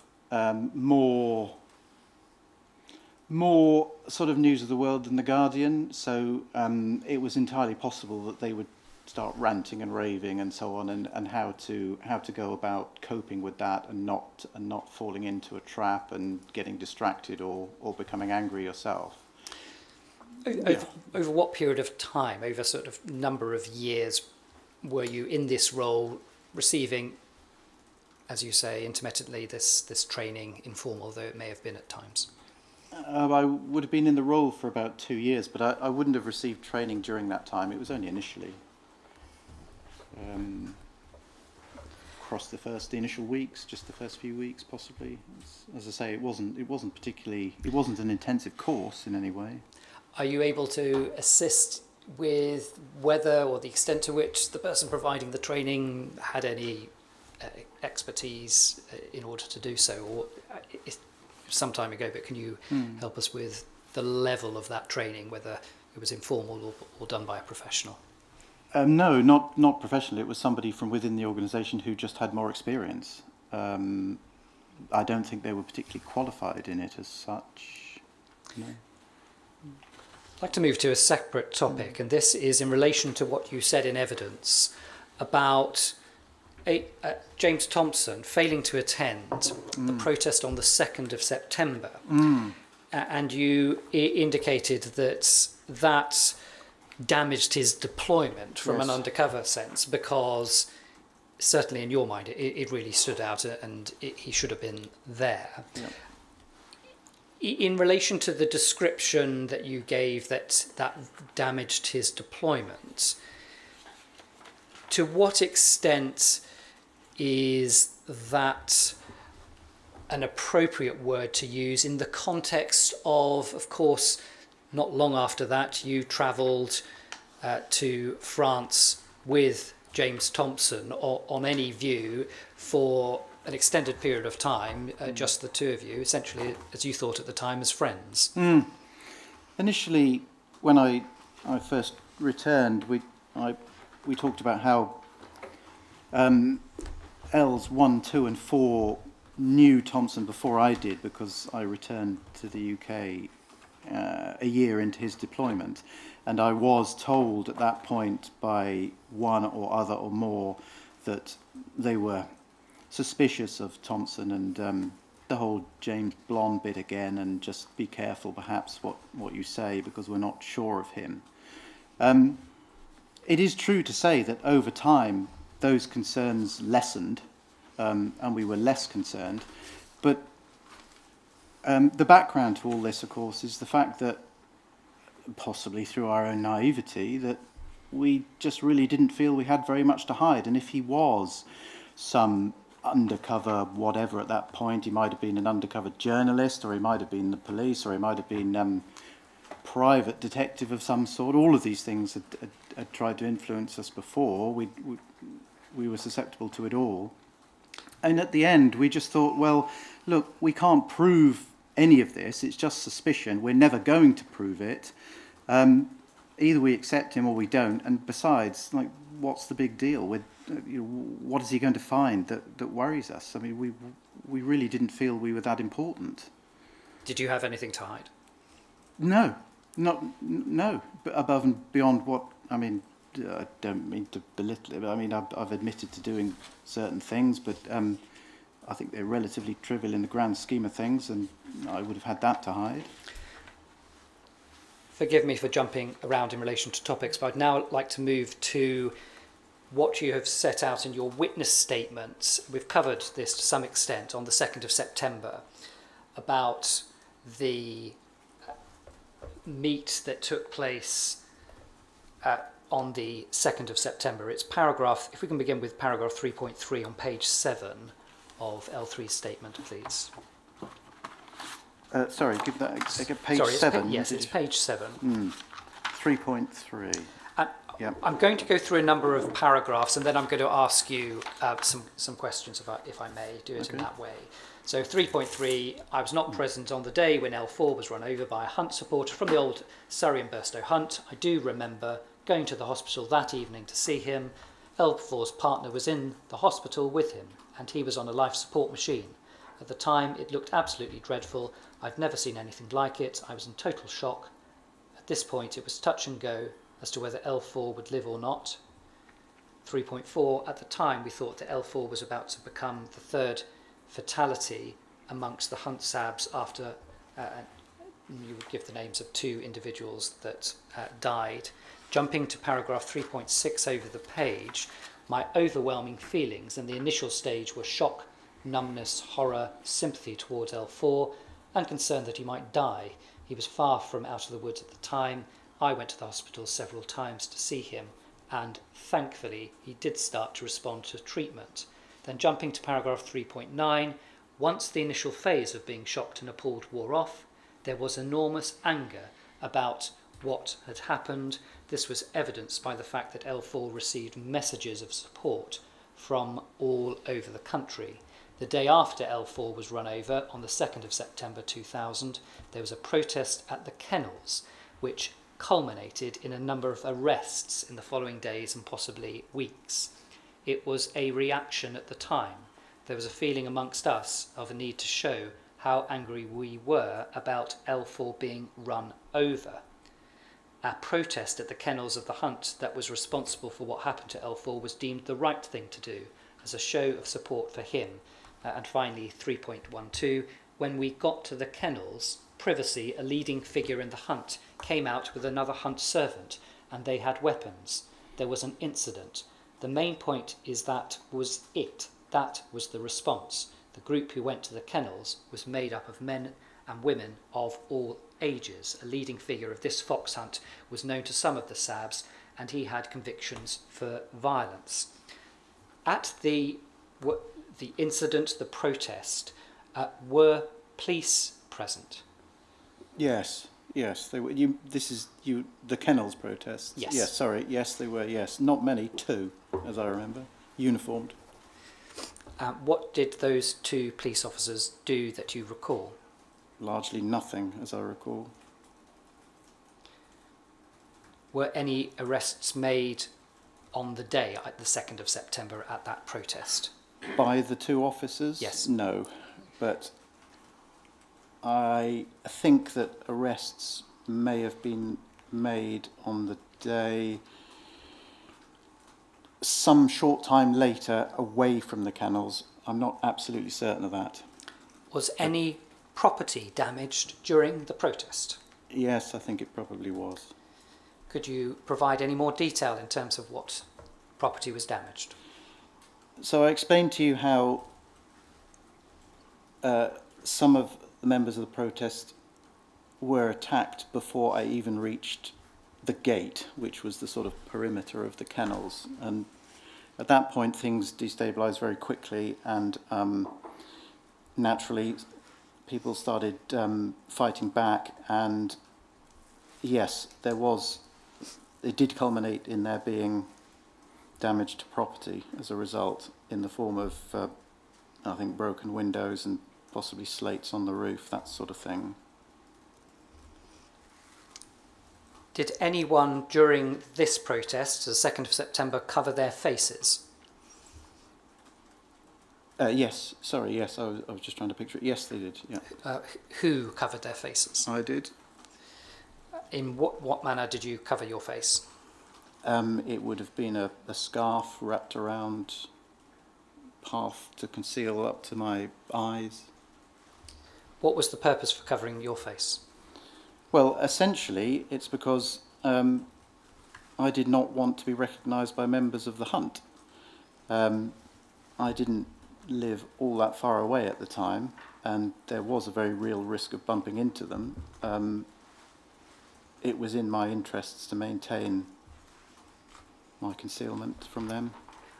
I'd like to turn back to, we went through it quickly, it was the Powerbase Undercover Research Group online article about James Thompson. It is UCPI 35222, it's page 12.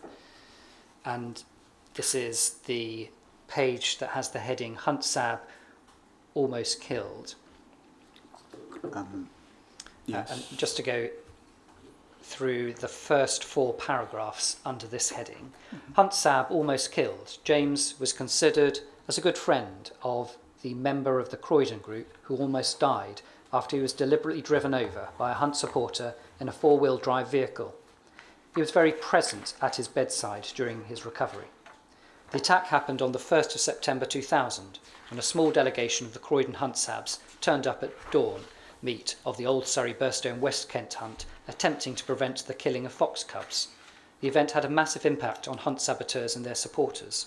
A call went out for a demo the next day, and this refers to the 2nd of September now. What started as a peaceful demo escalated at the kennels, where few police were seen in attendance. When we arrived, 2 men came out, one with a stick, one with a pickaxe handle, and after that all kicked off. They were threatening people. There was quite some damage at the kennels, and 36 people were subsequently arrested, weeks later at their homes by detectives from Surrey and Sussex police forces who were investigating both the hunting incident and the subsequent demonstration. Most were identified from CCTV images taken at a local railway station where the group had gathered before they had covered their faces, and from a traffic camera in a police car on the road into the location. John remembers that the images appeared in the trial depositions, where some people were identified in the image while others had a question mark above them as unidentified. And so the question is, in terms of the detail that we see here in this undercover research article that refers to yourself, there is detail in here that is not in your statement. So, for example, a reference to 36 people being arrested, damage at the kennels, and the reference to covering of their faces. May I just ask you why that detail is in the body of that paragraph in particular, but not in the statement that you provided? Yes, The information provided to the undercover research group was from a variety of people. I don't know if that exact piece of information came from me or whether it was from one of the other people. It's a bit specific.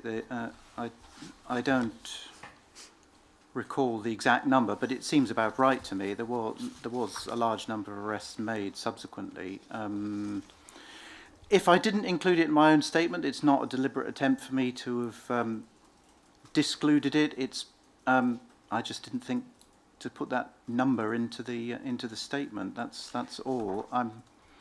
Just to be fair to you, L3, at page 9, paragraph 3.15 of your statement, you say, I was present at the protest at the kennels, but I wasn't one of the people arrested on the 2nd of September 2000 or subsequently.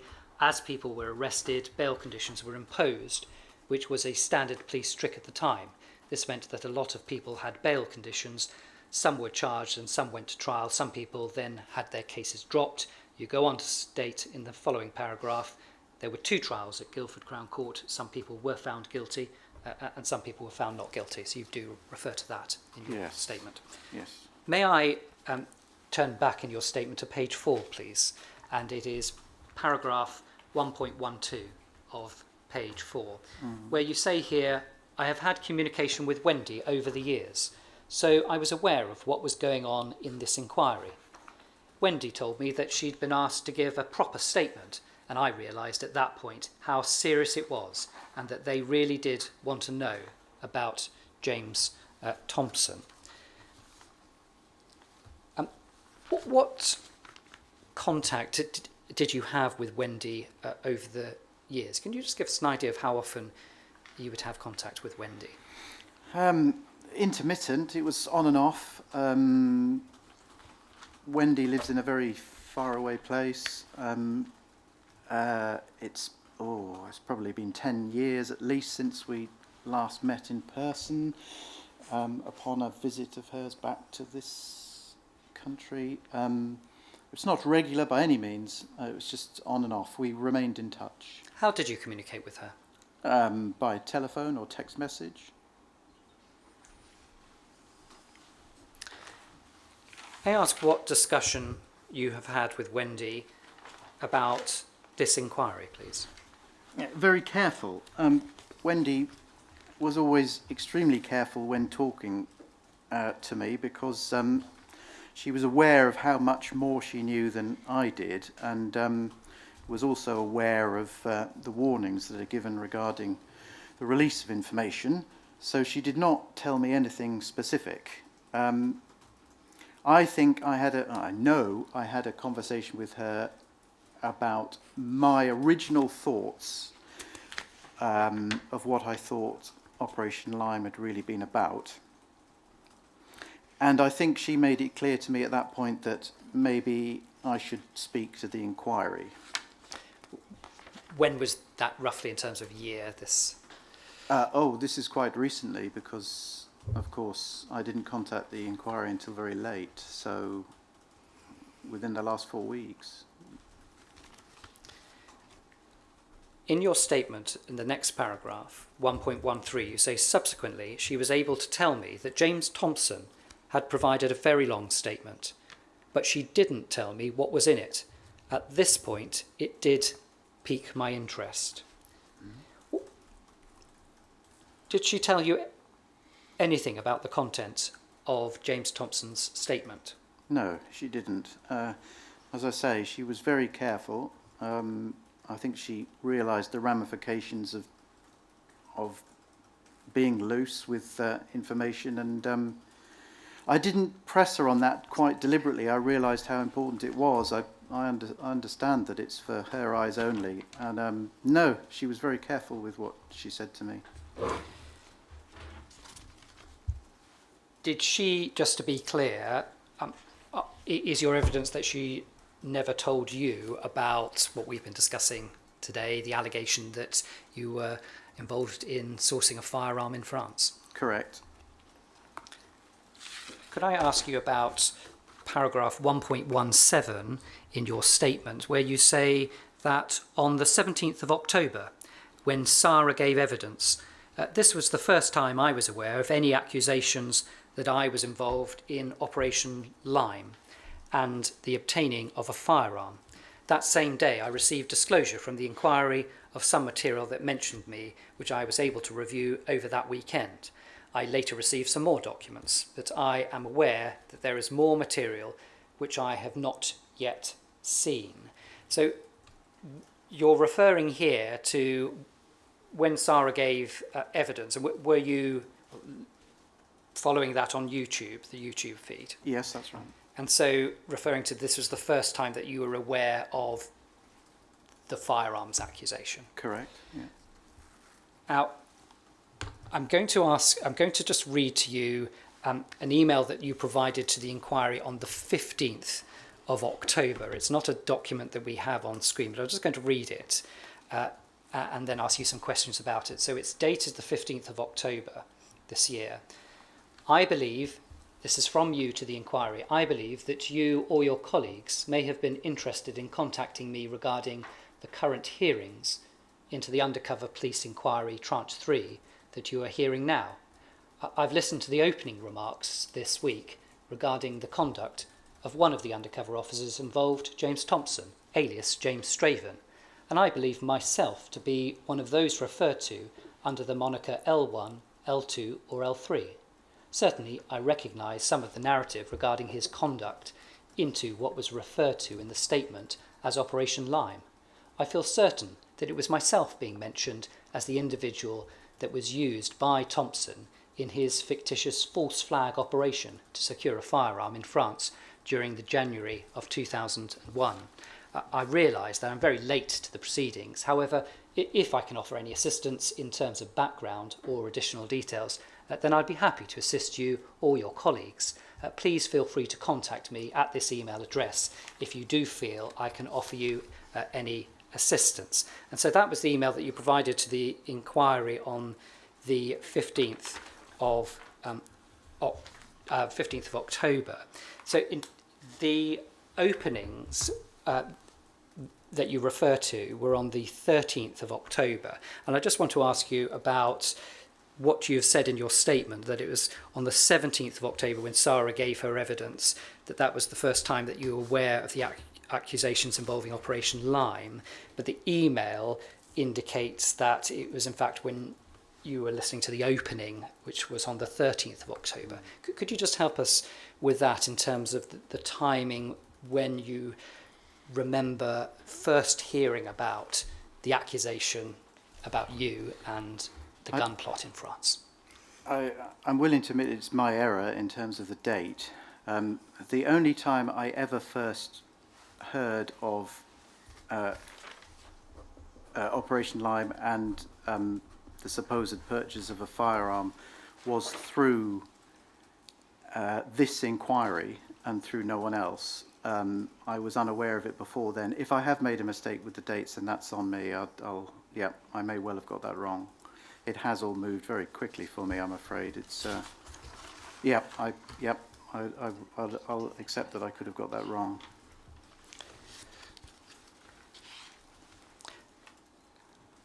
Thank you, sir. That really does conclude my questions. Yes. I hope you have been shown a copy of the top of the Avis rental document. Yes. Which has your name on it. Yes. Is it correctly spelled there? It is not correct. No, I thought not. But that is because a letter is omitted, I think. Correct. Yes. Do you recognise the number on it? I do, yes. And is that the number of your driving licence? It is, yes. And did you see the time on it? The time, sir? The time of the document when the vehicle was released. Oh, no, I'm sorry. No, that's... That is actually on the open one, so can we get that up, please? Let me identify it for you. It is MPS 0527763-7.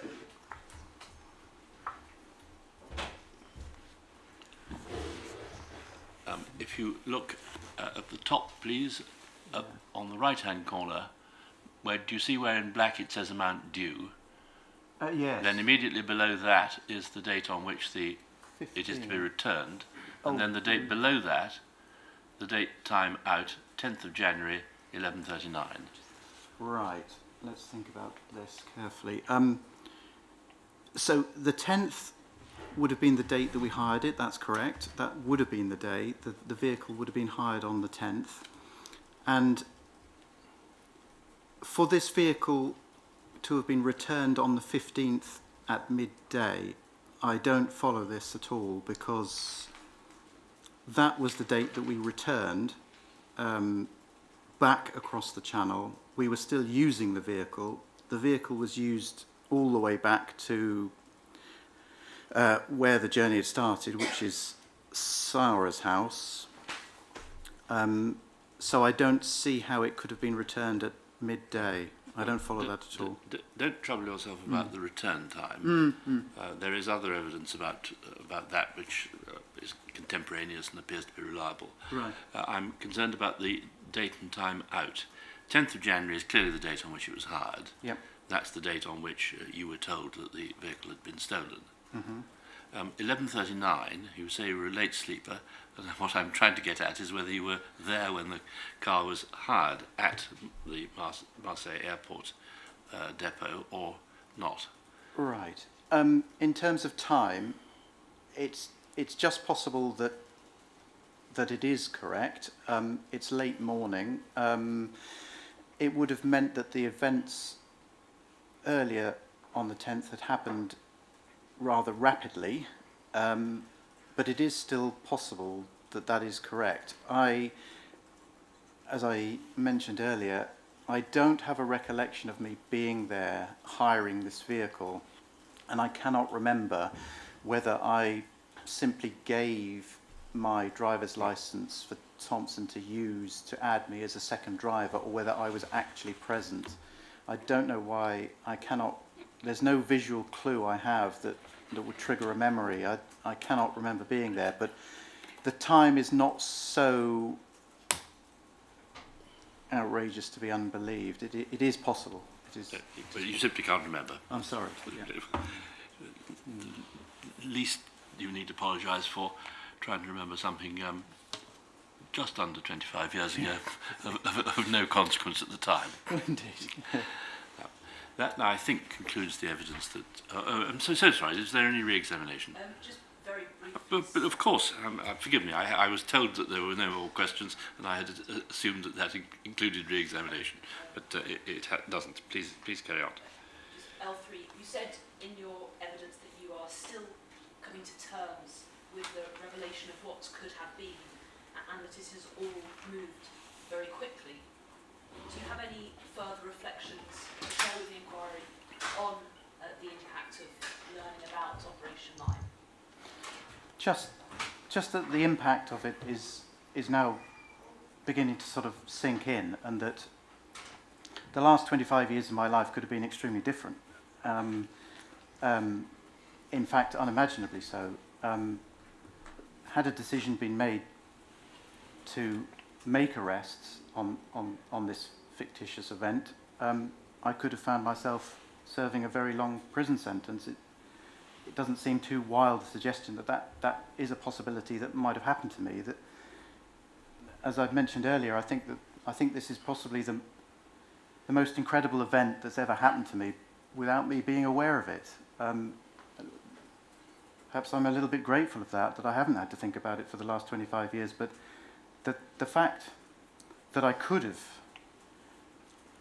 spent half of my life in prison for a crime I not only didn't commit but didn't even know about, it's certainly given me pause for reflection and caused me to think deep into the night. It's unimaginable. I don't know how anyone would have coped with beginning to realise that was a possibility, and it's gone on to make me wonder what have been the ramifications of this in life.